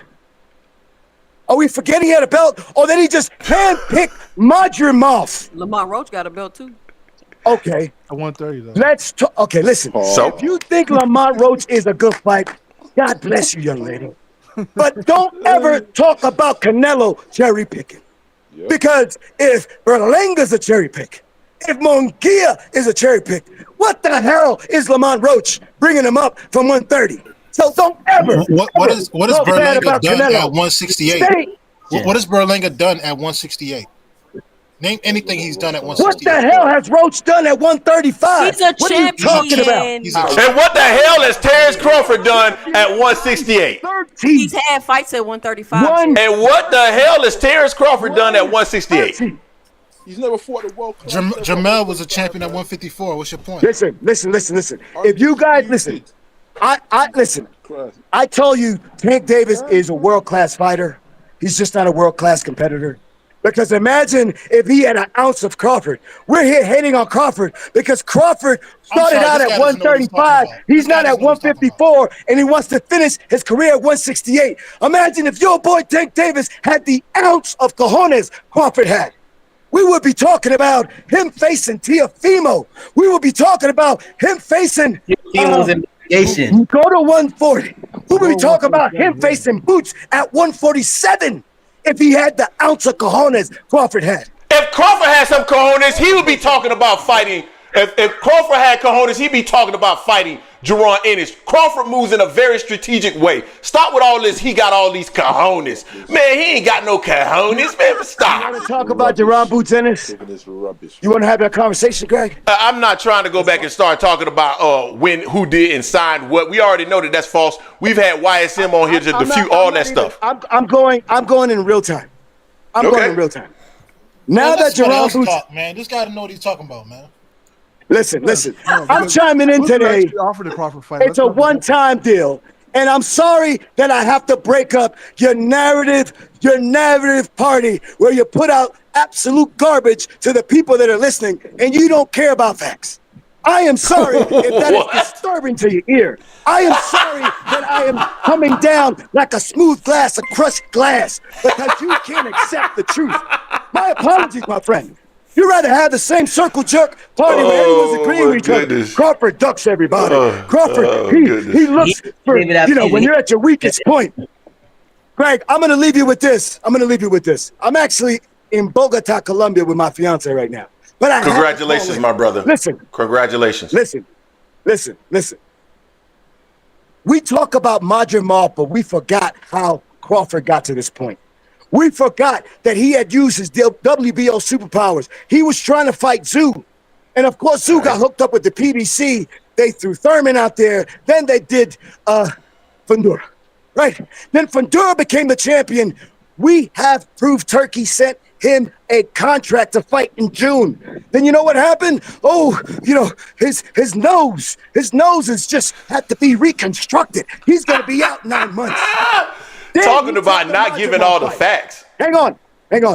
He definitely ducking Fundora now. 2 cents. What? Are you serious? Crawford is ducking Fundora right now. What? Hey, let me say this. You're you're leaving out a bunch of I think I gave context. you too much credit. I'm gonna stop responding to you. You obviously do Please not keep up on current news, and I'm gonna let you live I in your bubble definitely keep up on and current news. continue to spew the narratives that you choose. But Crawford and Fundora are fighting next, young lady. And let me guess, he handpicked Maljamov. He handpicked Fundora. And then he's gonna handpick me too. But when he handpicks you, your boy Crawford is gonna be undisputed in 3 goddamn weight classes. Continue to hate while we celebrate. This is Jerry Soriano. You'll end it for life. Let him cook. Hey, so real quick, man, because Jerry, hold on, y'all. Jerry looked like Rick Ross. Yeah. I told y'all Jerry was not white. I don't know why y'all thought Jerry was white. I told y'all on multiple occasions Jerry's not white. I thought he was a mixed Hispanic. Oh yeah, well yeah, that's probably closer to what he is. But so let me say this, man, real quick. Jerry is an interesting guy. He's a character. But I can tell you, Jerry, for someone who talks about facts and disrupting facts and narratives and all this other stuff, he just mentioned the whole part about the June contract that was sent, right? Let me tell you the part that he left out. That Fundora them said, we received the contract that we hadn't even agreed to. They had all these different stipulations in it that we hadn't agreed to, including the money, and the money has to be right. So he left that part out of it. So to me, when you start coming on the show and talking about people and facts and all this other stuff, but you leave out specific facts to a situation to try to create a specific narrative, you're no better than what you're saying other people are, right? So that's number one. But see, a lot of us on here are smart enough and know enough about boxing where we can call you on your bullshit, Jerry. That was another bullshit comment. What was the other thing he said? Oh, and this is the other thing that he's talking about being factual and all this other stuff. This is the gentleman that came on this platform and said he had a back and forth with Samson Likowitz on the Boxing Voice. If you go and look at that back and forth he had, they let him on for 2 minutes or however long they let you come on. He made a comment. Likowitz wasn't even on the call at the time. Likowitz ended up getting back on. And when he responded, he just responded to Jerry, basically saying that Jerry was crazy. But Jerry brought it to us that they had a very public back and forth. So Jerry, you are good on embellishing. I would advise that if you're going to call other people out for creating narratives, man, check yourself. Check yourself, because you do a lot of that yourself. All right, go ahead, guys. Also, he said there was going to be 1.5 million for Ryan versus Devin. That didn't happen. That as well. That didn't happen. All right, let me give Cornelius Burnett some love. $4.99. Ask Jerry, did he approve of Crawford versus David Avanesian? Yeah, of course he would. Of course he would. All right, man. That was like a money grab, wasn't it? That was like a money grab. Let me ask you something, Boxing Hacker, because all of us Spence at the same time. He ducked out on Spence to fight David Avanesian. Spence had to wait like 6 more months to fight him. Hold on, real quick, Boxing Hacker, because this is the first time that you haven't sounded like somebody who is a madman, right? Just absolutely a complete nut job. Yeah, a complete nut job. Yeah, Jerry took it to the level. Yeah, you are the most rational man I've ever seen in comparison to Jerry. But it sounded like to me at some point you were actually disagreeing with some of the things that Jerry was saying. Am I right about that or am I wrong? No, you're wrong. So one thing that that I wanted to say, I've always told people this, but a lot of people never believe me for some reason, was the fact that Floyd Mayweather was, he said publicly that he wanted to make the Tank versus Lomachenko fight. And it was Tank that said no. And that's why Bob Arum used to say that whenever they asked Bob Arum, hey, what about Lomachenko versus Tank? Bob would say that Floyd's just using that for punishment for Tank. So whenever they would beef, it seemed like Floyd would throw out like a name and then Tank would be like, I'm not going to fight this person. And with the Pedraza fight, Tank also said that he felt like Floyd was trying to set him up, but he was just on top of his game at that point. So I heard that part. I've never seen Tank come out and say that he rejected a fight in public. Like I've never heard that. It was at a press conference. I can't remember which one, but it was at a press conference when he. It never happened. He never rejected. I've never seen that ever. So Floyd said we're gonna try and make the Floyd the Tank. Yeah, I know that. I know that. Like, no, you're not. And Tank was like, "No, you're not." I don't know if it was just fear for Lomachenko or. I ain't never seen that. Well, I've seen all those videos, and I ain't never seen Tank say that ever. I remember. I've already killed every narrative about Tank ducking Loma and Loma ducking Tank that you could think of, because it was an exclusive contract with ESPN. For a lot of that, Tank and Loma wasn't even in the same weight class. Yes, that's the other thing that people don't talk about. Tank was at 26 at the time. No, Loma so Tank said, had come up to 135 and get a belt, and then I'll fight you. Tank is at 135. He got a belt. They tried to make the fight. I mean, I don't know why y'all keep saying this. So there's a reason why, though. There's actually a reason why all that happened, right?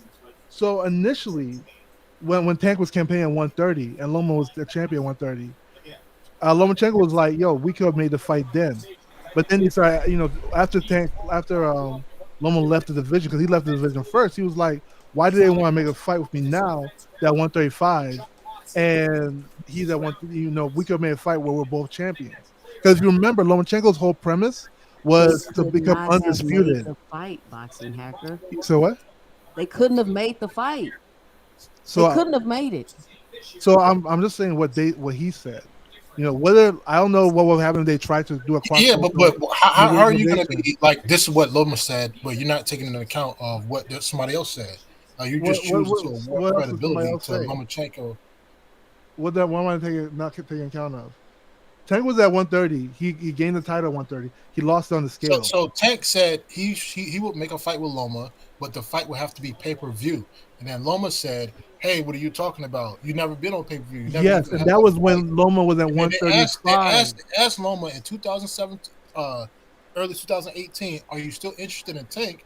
And he said, "No, I'm not interested." Let me ask you guys. Let me just touch you guys' memory real quick, right? Do you all know why people say that Tank aged Lomachenko out? Do you guys know why he said that? Okay, the reason why people actually say it is not because of Lomachenko's age, is because during that time, Tank's team was and Floyd Mayweather. Floyd Mayweather was the pioneer of saying this. They said Lomachenko is old. He's getting old. We can just wait him out. Tank's gonna take his time. His team regurgitated the same thing. Lomachenko, when asked about a Tank fight after his Kambosos press conference, he said that, now they finally try to fight me because they feel like I aged out. It was all stimulated from that same conversation. During that time, those were the two things. The first one was Floyd Mayweather try to make a fight with Lomachenko, whether it was real or not, and Tank said no. And Bob Anderson commented on that. You know what I'm saying? And the second part was the fact that But Tank never said no. That's what we keep saying. That you can't say that. It Tank said no. If you go on Twitter, if you go back in his Twitter history, it's there. Tank said I don't know if it was because Floyd was trying to make the fight, because Tank had this thing where he felt like Floyd was trying to set him up, set him up to lose. If you remember, he said you're referencing stuff out of Pedraza. Yeah, Floyd said that, no. And that's why. And Floyd said the same thing about Lomachenko, and he said no. So we don't know if it was based on that or based on Tank not wanting to fight that guy. But that's where all these arguments come from. That never happened. That never happened. It did happen. It happened 100%. 100% that happened. You were there. Yeah, it happened. It's not. I'm not speculating. It actually happened. It happened in the public. You know what I'm saying? That's where Bob Arum got that quote. That's why he was like, "Oh, Floyd is just using Lomachenko to punish Tank," because that was what people were saying. Because it seemed like, Floyd's trying. So is Terence Crawford being aged out? Because I think him and Loma the same age. I think the top two fighters in the world pound for pound are the same age as Lomachenko. So that's what I'm saying. It's not based on their ages. That's what I'm saying. The original argument isn't based on their ages. It's based on what happened in the past. If you follow the boxing in the past, that was one of the big narratives. Because every time they asked him, because they had every time it's sort of like Devin Haney. You know how like people would talk to Devin Haney about when do you want to fight Tank? When you want to fight Tank? The same thing was happening to Floyd and Tank about Lomachenko. And there were times they were like, Lomachenko, he needs to hurry up and get these big fights. Tank's gonna take his time. All right, boxing. Tank was a champion. You said what? Sorry. Hey, so this Tucson said it's time for you to pass the mic, man. My bad. I'll just respond. Who is this that's talking about Victor Conti? That's Victor Free. Oh. What's up, brother? I had Greg and Jason. I had a question for y'all as far as All things Victor in the comment Conti section. and the lawsuit with Devin Haney and Bill. Yeah. Shoot. Yeah. I was asking, do you think that Bill should also sue Victor Conti? Because from my understanding in the video I seen, Bill hired Victor Conti to let him know when boxers were cycling on and cycling off. And he failed to do that because obviously Ryan Garcia was using PEDs. So it's giving fraud to me. So I was just curious if you think that Victor Conti should be named in the lawsuit also. That's an interesting thought. I mean, I guess he could. You could sue anybody for anything in the United States, right? And so if he hired a man to come to cycle on and cycle off, well, I mean, in order to at least figure it out, then I guess you could sue. But I guess part of that problem would be that he couldn't actually. If he were to sue him, I would think Victor Conti would have to come on record and say, well, he couldn't actually figure out when he was cycling on or cycling off because he never did. It was ingested at the week of the fight, and that's the reason why he couldn't test whether or figure out whether he cycled on or cycled off. So, and that would then kill a part of that narrative that he had been cheating the whole time and that he had any kind of substantial benefit from it. Because at the end of the day, you can't argue that, you can't really argue against the science of ostarine and how long it takes for it to actually kick in. So I don't think that was why he was hired for it. I think he was just hired to help with the training and nutrition, right? He literally said that out of his mouth. Well, I don't know if that's what he said, that's what he said, but I didn't think so. Neither do I, but that's what he said. Yeah. So in regards to the drugs, in regards to the drugs, you got to understand that some of these organizations that are in charge of, drug testing, they're not actual drug testing agencies. Like VADA is not a drug testing agency. They just collect samples and submit them to actual labs. So they don't know. So just put it this way: VADA is not an organization that you would award credibility to. They're VADA's just the middleman, basically. Yeah, and they're not a credible one at that. Is what I'm saying. So when you guys are repeating stuff that VADA says, just keep in mind that you guys are repeating shady people who are known for shady practices. Just put it that way. People are known. I mean, you repeat it because they were on the contract to handle the testing. So the problem is we believe what Bill was saying. Like he said that because he was under pressure when they asked him why you working with Victor Conti. So he tried to do his little thing and say that, well, I'm working with Vic because he helps catch the cheaters. But in all reality, that's not what Victor's doing. No, that's not what he's doing. To me, from what I saw, he was just helping them with the workout regimens and the supplements. How Victor gonna help somebody with some workout regimens? What, Snack? I don't know. He just giving Snack is a whole training program, right? I think what he can do. I think what he can do is give the right supplements, and they can test the blood to see how much oxygen is in the blood, things of that nature, to help inform the training. Right. That's what I think he can do from a scientific standpoint. But like actually being the trainer, he can't do that. Yeah, but he helps with like the supplements and stuff at the very least. That's exactly. Yeah. Yeah. Contrarian hacker. You saying the same thing, bro. You said what? I said you just being contrarian again, hacker. No, I'm agreeing with Greg. Like to me, I never knew. Yeah, it's the first. Yeah, I'm agreeing with Greg. He's coming around. Not for everything. Hey man, I don't disagree with everything, man. He's coming around. Mental society, Greg. Hey man, when you tell it, like it is, hey man, listen. Number one, I always tell it like it is, and everything that I say, I support it with facts. I think I still got you on that document, but we'll talk about that. No. When somebody confirms a number, they've confirmed it. Period. Right. We're done. But if they give a range and give a number, they didn't give a range. They said it did over 1.06, and they gave a specific number because that was the number that had been reported during that time. So how much did they sell then? 1.06. So that would be false because 1.06 is not over 1.06, correct? But they've confirmed 1.06. So once the number that is out there is that there's a threshold, we have done at least 1.06, which is the number that had already been reported. So they confirmed a number, and there's Eddie Hearns. Eddie Hearn is on record in a video stating that they put it out there to confirm the number that was already reported, 1.06 million. right? So yes, so the argument that we made was, will an entity actually confirm or report a number? No one is going to report no one is going to report an exact number, because at that time, listen, because the exact number won't be known until months later. But if they're giving you a number, the argument was not an exact number. The argument was, will an entity actually report a number? That was the argument. Okay, hold on. They reported a number. They reported a number. Now you're changing it to, but that is not the. Let me finish. But that's not a range, because the range is between this dollar amount and this dollar amount, or this number and that number. That's not what they said. 1.06 is a range. They said above 1.06. They have confirmed that they had already confirmed 1.06 in order to give you the absolute correct number. That's just like the election, bro. You don't get the absolute correct number of counts until like some days after, like I think weeks after, when they confirm the counts. So no, they're not going to give you an absolute, it sold 980,670. No, but they're confirming, yeah, we hit the 1.06 million. And the argument was, generally, it's just specifically, they don't report numbers. That was the only thing that was said. Not that it was exact.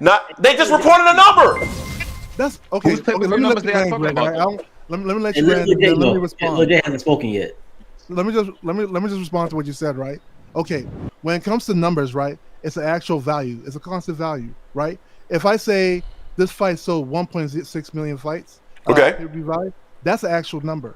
When I say something like over, more than, less than, that is a range. That means if I say this fight sold more than 1.6 million pay-per-view buys, that could be 1.60.1. It could be 1.07. So it could be 1 trillion. Okay. 1 trillion. And all those statements are true because of the range. Let it go, bro. Yeah. No. Yeah. Everybody know you took an L. Your argument was they don't report numbers. Your argument was they don't report numbers. They just did. Because it's a private company. They just reported the number.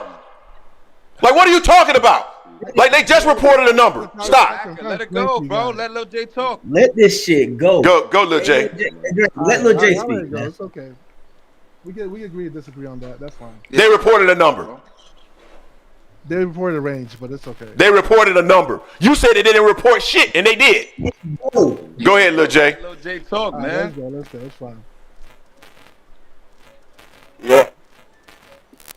Hey, Lil J, you there? Yeah.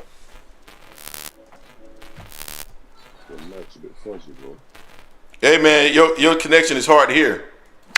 Yeah, go ahead. Let me Ooh, damn. That sounds like when Mario Bros. The character dies and shit. Hey, Lil J. Mario Bros. Lil J, what's wrong with your internet connection, bro? Damn. I'm moving around with it. Hey man, come out and come back in, bro. That sounds crazy. He drove under a cave or something. Let me ask you a question, bro. He drove under a cave, man. What's the excuse going to be if Tank doesn't fight either Shakur or Lomachenko next year in 2025? Yo, Big, is that you? I can't hear you. Nah, that's somebody else talking. Oh, sorry. That's Fabrizio? Yeah, that was you, Fabrizio? Yeah, it was me. What was your question, Fabrizio? What's the excuse going to be if Tank doesn't fight either Shakur Stevenson or Vasyl Lomachenko next year in 2025? I don't think it's going to be an excuse, but I would blame the networks, because we've seen the same thing with Adonis and Kovalev. We've seen the same thing with Joshua and Wilder. We've seen the same thing with Juanma Gamboa. Like, we got to start holding these executives and these networks accountable for these fights not happening. And I think we need to take into consideration too. You had a lot of people saying, "Oh, well, Eddie Hearn will just let his fighters that he have under contract go somewhere and fight somebody else." When that's not necessarily true, because as we see in a lawsuit, Devin Haney had to pay Eddie $300,000 to go fight Ryan Garcia. And so when these fighters are not putting themselves in the position necessarily to fight Tank, and then now the onus is on Tank to pay step aside money in order to be able to fight these fighters. Now, if that's what he want to do, cool. But if he doesn't want to do that, that's cool also, because you shouldn't have never even went somewhere to put a barrier in the way for us to be able to fight in the first place. And that's what I don't be understanding. Exactly. And then it's Tank fault when it's not necessarily his fault. There is no way that these fighters are going to Eddie Hearn. Eddie Hearn he didn't fully agree with Devin Haney going to fight George Kambosos. He said it himself in the interview with Andre Ward, but he understood the magnitude of the Undisputed and how that's what their goals were, so he allowed them to do it. But I guarantee you they had to pay him. He couldn't just go over there and fight him because him and Eddie Hearn was cool, and no, that's not how it's working. Like, everything here is business. It's all about money, and y'all don't want to take that into consideration when y'all are saying these things and placing blame and pointing fingers. There's a business behind the scene of this, and y'all don't want to understand it. And then when the facts are presented to you, you still don't want to take it in and reconsider the narrative or what it is that you're thinking or believing. Exactly, like when Kathy Duva told Adonis Stevenson that he drove a wedge between the fight with Kovalev by signing the Showtime. So these things. But listen though, if Tank is the money, which yo, Fabrizio, your audio's, is this me? Your mic's very low. You gotta speak louder, Fabrizio. He sound low. So I got a low voice. So if Tank is the money, which he clearly is at 135 pounds, these fights should be easier to make, because the promoter should willingly. That's not how it works, though, bro. Eddie said he was instructed not to make the Shakur Tank fight. Who was he instructed by? Eddie Hearn. No, Eddie Hearn said that he wasn't instructed to make the fight. Yeah, who was he instructed by? Instructed by Shakur's team not to make the fight. By Shakur's team. Yeah. I just wanted somebody to say it out loud. But the problem here is that we don't know. Stop it, hacker. Here we go again. Here we go. We do know. Listen, it's no point of you even up here being talking if you're always going to resort to we don't know. It's all speculation. Yo, Hacker, let me say something. I'm gonna fade in the background, right? When you look at Lomachenko, Aegis Kilmus, his manager said that, yo, look, we work with a different promoter. We got exclusivity rights for ESPN and Top Rank, and it's the reason why the fights don't happen. So you got the manager of Lomachenko saying why these fights not happening. And like I said, Kovalev and Adonis Stevenson, one was on Showtime, one was on HBO. It was a big situation because broadcasting rights, the money to the pay-per-view, all these other different things that go into making a fight. So this is the reason why you have a Frank Martin and Tank. You have a Roach in the Tank, because they're on the same network and it's easier to make. You understand what I'm saying? No, I get you. I understand all those points. This stuff only happens when the fights are high risk. When the fights ain't that high risk, that's when you never hear. I disagree, because the same thing happened with Charlo and Triple G, bro. What about Crawford and what's his name? Spence? Sean Paul. Was that not cross promotion? Sean Paul was on PBC, That was Sean Paul the last fight, though, bro. But was he not on PBC? Yeah, but then look what I'm saying, right? When you look at cross-promotional, when you look at cross-promotional fights, it's always PBC sending their fighters to Top Rank on that platform. You understand? When you look at it's different when the A-side fighter is the PBC fighter versus the A-side fighter being the Top Rank fighter. Sean Porter was willing to go over to Top Rank to fight Terence Crawford because he was damn near out the door. He was like, let me just get this last fight and call it a day. But like, what about Cool Boy Stealth? What about like Cool Boy Stealth? Like when PBC has sent their fighters to Top Rank doesn't typically do the same. This is a fact. That's a fact. Cool Boy Deontay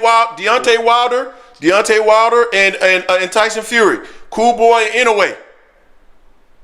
Like we got to get off this narrative that is PBC. In reality, it's Top Rank.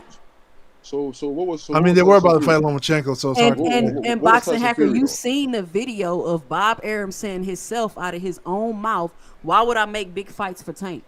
Why would I make big fights?" Yeah, that was a long time ago. We're talking about now. Like we're talking about the here and now. Tyson Fury. Because my only problem is this. Like, hold on, Fabrizio talking. We can't hear you, Fabrizio. You got to speak up a little louder. Sorry. Yeah. Tyson Fury, to my knowledge, I may be wrong in saying this. He's affiliated with Queensberry Promotions, who are affiliated with like ESPN. He fought. I think the first two fights, maybe even all of them, were with PBC in America. Who? No, not Tyson Fury. So that's Tyson Fury wasn't fighting with PBC. Cross promotion. That was cross promotion. Tyson Fury, yeah, it was a cross promotion, but in reality, if I'm not mistaken, they sent Wilder. PBC sent Wilder to Top Rank because he was affiliated with Top Rank. The reason why he was fighting on ESPN through his affiliation Queensberry through Top Rank. That's how he was fighting over in the States. Yeah, I think the first fight was on PBC though. I think. Yeah, I don't think so. That's what I'm saying. The one that ended in the draw. Let's see. I think it was on PBC. That was Deontay Wilder versus. Listen. Some of you listen. I'm not going to refute what some of you lot are saying. I hear it, but I'm just saying. I personally believe it's high risk situations. When the fighter is a protected asset, that's when the cross the street thing comes into play, in my opinion. Facts. Yeah, it looks like that historically. I don't think it's as much as high risk as it's about the money involved. I think it's the money. Y'all are right. The first one was on Showtime. And sometimes the other fighter doesn't want on Showtime. Errol Spence, Errol Spence and Gervonta Davis, let's say, in fact, it's the truth. They're PBC's two protected assets. Yeah. They're two prized possessions. That is why we got to put them in the most optimal positions business-wise. That's why you have to wait for. You can't say protected though. You can't say protected. The way saying protected is like they trying to like make them not lose. My thing is this, right? Name the fighters that suit Al Heyman. None. All right, so you can't do that, right? But then you got Mikey Garcia, you got Teofimo, you got Crawford, you got Pacquiao, you got what's my man name? Nonito Donaire. You got Oscar De La Hoya. You got James Toney. You got so many different fighters that have sued Bob Arum for breach of contract, not making big fights happen, and I've yet to see that without Heyman. So my thing is, who's the person that we need to blame? And I always say this, right? When you look at Marvin Hagler, it took him years to get a title shot. Did you know that Senator Kennedy had to threaten Bob Arum? He went to his offices and said, look, I don't know what you got going on Top Rank, but I believe that Marvin Hagler should get a title shot. He said he can't do it. He said, look, if you don't get him a title shot, I'm going to investigate what you guys are doing over there. And then the next thing you know, Marvin Hagler got a title shot. So Senator has to step in for a fighter to get a fight over there. So my thing is, Bob Arum has a long history of doing this, bro. He's been sued and suspended by the Nevada Athletic Commission. He's been caught in a RICO lawsuit with robbery, the IBF. Like, I don't understand why he gets the benefit of the doubt, bro. Bob Arum has done so much corrupt stuff. I bro. I did a video about it on my channel, and it's like nobody ever talks about it. Like, it's literally swept. It's because he's Jewish. But this is the point that I wanted to make. Hold on. I wanted to make this point real quick. Like, I felt like, or I thought that the Brian Norman Boots in this situation would kind of shine a light on why at certain levels these why a fighter has to be at a certain level before they're crossing the street to make these fights, because promotional companies are taking 20-25% off the rip just to let you cross the street to make the fight. So when you think about that, if I'm a Shakur Stevenson and now I need to ask for these astronomical amounts of money to go over to PBC to make these fights, and then PBC is looking at you like, well, what type of revenue do you even bring in to ask for this type of money? So that's why you hear people say, oh, well, what type of numbers do they bring in and what type of this? That's why the numbers come into play when you start talking about crossing the street. But then you got somebody like Roach or Frank, and then they're like, well, what type of numbers do Frank bring in? Well, Frank is not asking for $15 million because he doesn't have to pay a promotional company. He don't have to pay his team this and then the taxes and all these other things that come along with making the fight. So that's the difference. That's why those conversations happen when you making cross-promotional fights across the street. But here's the problem with that, though. If they never come to the table for actual number or actual figure to like even starting negotiations, you can't really say that. We can say that. Well, maybe Shakur is getting pricing so off, but we need to see it happen. They need to actually come to the table. Listen, Hacker, I just named 5 different boxes that sued Bob Arum, bro. Yeah, but we're not talking about those 5 different. We're talking about Shakur, right? So and Shakur left Bob Arum, bro. Yes, I understand that. So who's the person that's making these fights not happen? But let's see them come to the table first, and then let's see if corruption happens. We'll say it's corruption. Look, if somebody prices itself out, we'll say it's price out. Look. Shakur Stevenson, he left Top Rank. Said, look, he's not getting me the fights I want. I'm not getting the money I want. He's not promoting me the right way. Right? Correct. He leaves. Then you instruct Eddie Hearn to not make the Tank fight. So my thing is, why is it the onus on Tank, bro? The onus is always on Tank, bro. They always put the onus on Tank. If you got this man Ellerbe said that Tank is the one that makes the offers. I was instructed by Shakur's team to not make the Tank fight, bro. Let's not forget, Ellerbe said that Tank is the one that makes. Well, Boxing Hacker, how do you know? Boxing Hacker, how do you know that they have not offered Shakur Stevenson? He didn't turn it down. That's a good point, Greg, but we don't know either way. So that's where the problem lies, right? We try. But you're making you're making the argument. But you're putting the onus on Tank, though. You just made an argument where you put the onus on Tank. But what we do know is Eddie was instructed not to make the fight. We do know that. Yeah, we know that. Sure. And who did it? Who would have instructed him? Who would have instructed him, Boxing Hacker?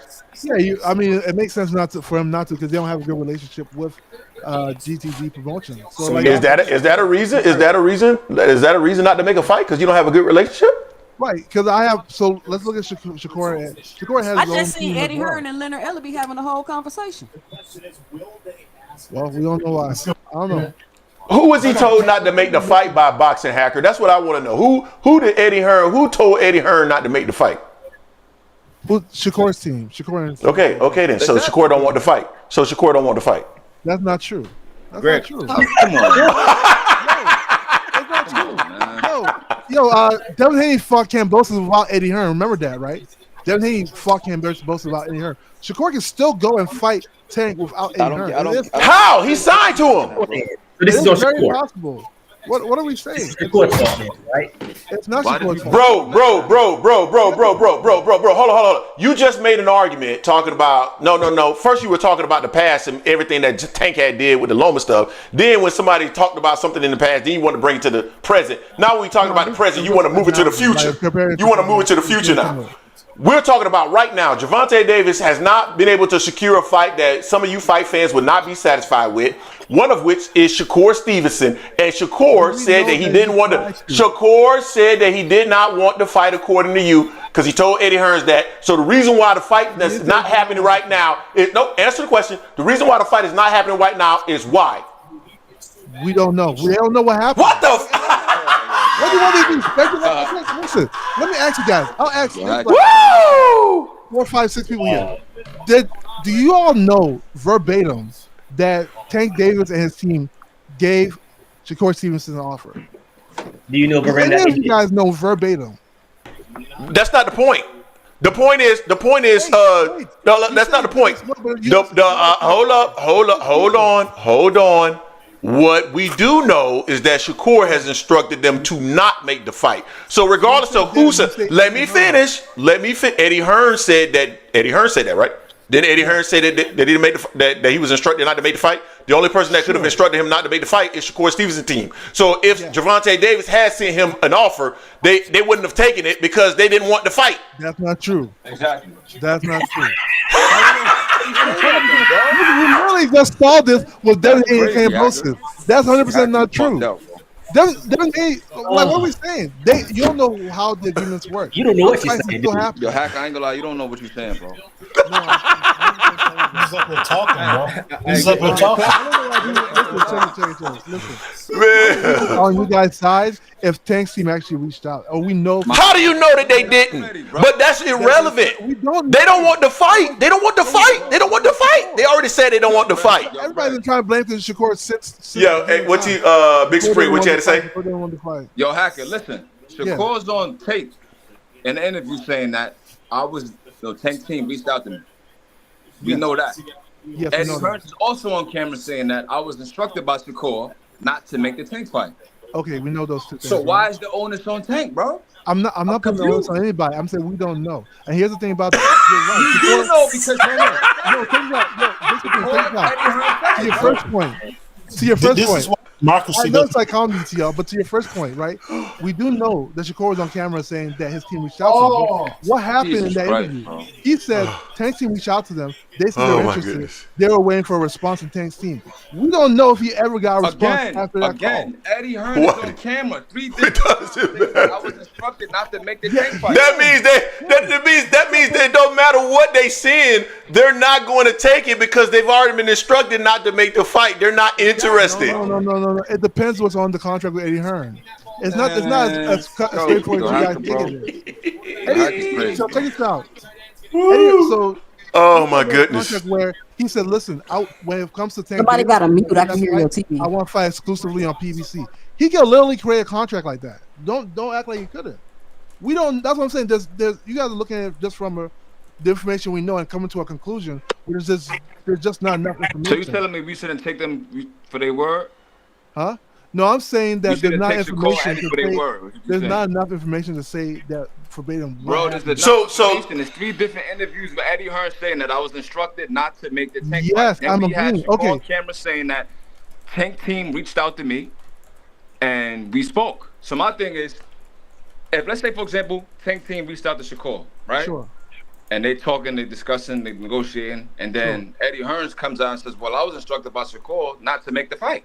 That's his promoter. He signed a 2-fight deal over there. No, it depends what's on the contract. That's what I'm saying. Bro, what are you talking about, bro? So check this out. It could still be a situation where, hey, I don't want you guys to handle the tank fight.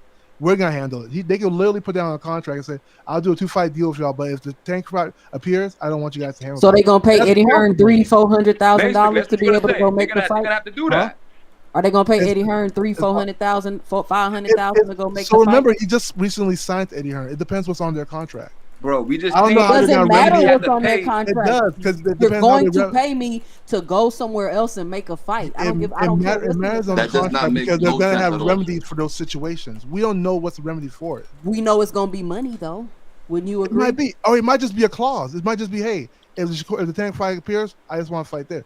It just depends, you know. Bro, that's that what I'm don't saying. make no sense, I would be bro. with you I'm not gonna lie guys to if you. we That don't knew make the no full sense, story. Hey, Boxing Hacker. I feel like you participate in this.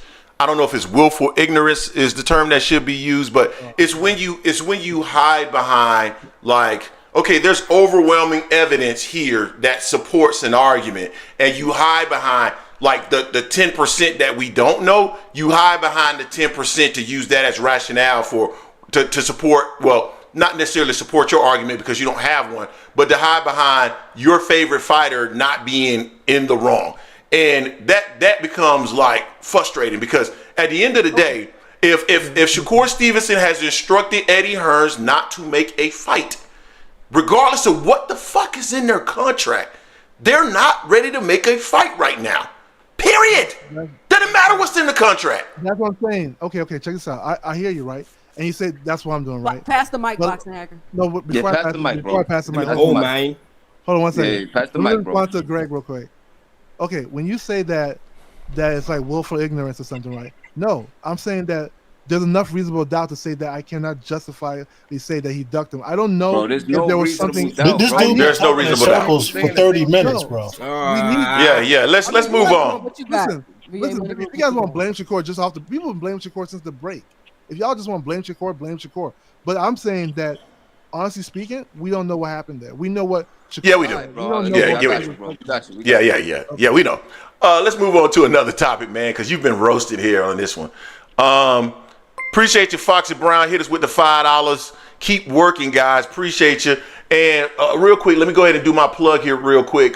We got 76 people in the building, 64 likes. If you haven't smashed the like button, make sure you smash it. And if you're new to the channel, this is the Angry Man Podcast, AM Sports Media, where we're always dropping boxing-related content. Oh, Fabrizio back. Boxing-related content, fight breakdowns, documentaries. We give takes, you name it, we do it. So make sure that you become a subscriber. Subscribers, think about becoming a member, $2.99 a month. It does help to support the channel. And as 2 cents know, it is quite slow in the world of boxing currently. All right, where are we at, Jay? We are at an hour and 59 minutes. All right. R.I.P. Roger Mayweather. R.I.P. Roger Mayweather, man. R.I.P. Roger Mayweather. Greg, how do you know? You act like you spoke with Tank Team or something. How do you know I didn't speak with Tank Team? I'm pulling a boxing hacker. Maybe I did. Maybe I didn't. Maybe I got Leonard Ellerbe on speed dial. Hey, if you say you know me, for a fact that what happened with, you just don't know. I don't know if people want to say this guy's ducking. I don't know why. It's like, listen, I'm not saying Tank is a ducking. I'm saying I don't know what happened there.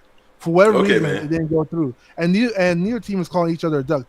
Shakur didn't say he's a duck. Tank didn't say a duck. Even there was a time there was a fake fight day for them, and they both almost simultaneously put on Twitter or X, say, "Hey, we're not fighting at that date." To me, I would give me reason to speculate that they have their own plans to when they are going to fight. So that's what I'm saying. I can't say verbatim what there is. I'm not calling either side a duck. I just don't know. Yeah. I think that's where we all are, but we just want to place the blame. I'm not calling him a duck. All I'm saying is that he's the reason why the fight hasn't happened right now. That's it. All right. So yeah, it is. Yeah, we're right. All right, man. Jay, I gotta go ahead and wrap it up. Boxing hacker, I'm gonna say this. You were a lot outside of the whole pay-per-view number thing, which you got roasted on, and this whole thing about the who's everything else was fine, man. You went into fantasy land on those two topics, but you've redeemed yourself today, as far as I'm concerned. You redeemed yourself. No, I ain't got no beef with you, brother. I just tell the truth. That's all. No, you just tell bullshit. You say a lot of bullshit that don't make no sense. But you say a lot of bullshit that don't make no sense. But true speaker, that's all. Yeah, I mean, if that's truth in your mind, that's fine. I know the truth. It feels like truth in your mind. No, we all good. All right, man. We got to wrap this show up because I got to go and celebrate my daughter. She did very well in her track meet. So they're having a banquet for her and her teammates, and I'm going to go there and celebrate her today. That's the reason why we had to jump on. I appreciate it. That's the reason why we had to hop on a little bit earlier today. But y'all go check out the content that I dropped earlier today, talking about Terence Crawford versus Teofimo's resume, talking about Terence Crawford and him telling Teofimo that he needs to fight Israel Madrimov. That was all interesting. So make sure you go support the channel and watching those videos. More content to come out this week. Any ideas you guys got for boxing content, you guys can hit us on the Discord or the email, because right now, boy, things are slow. So let us know. Let us know what you're trying to. Undisputed this weekend.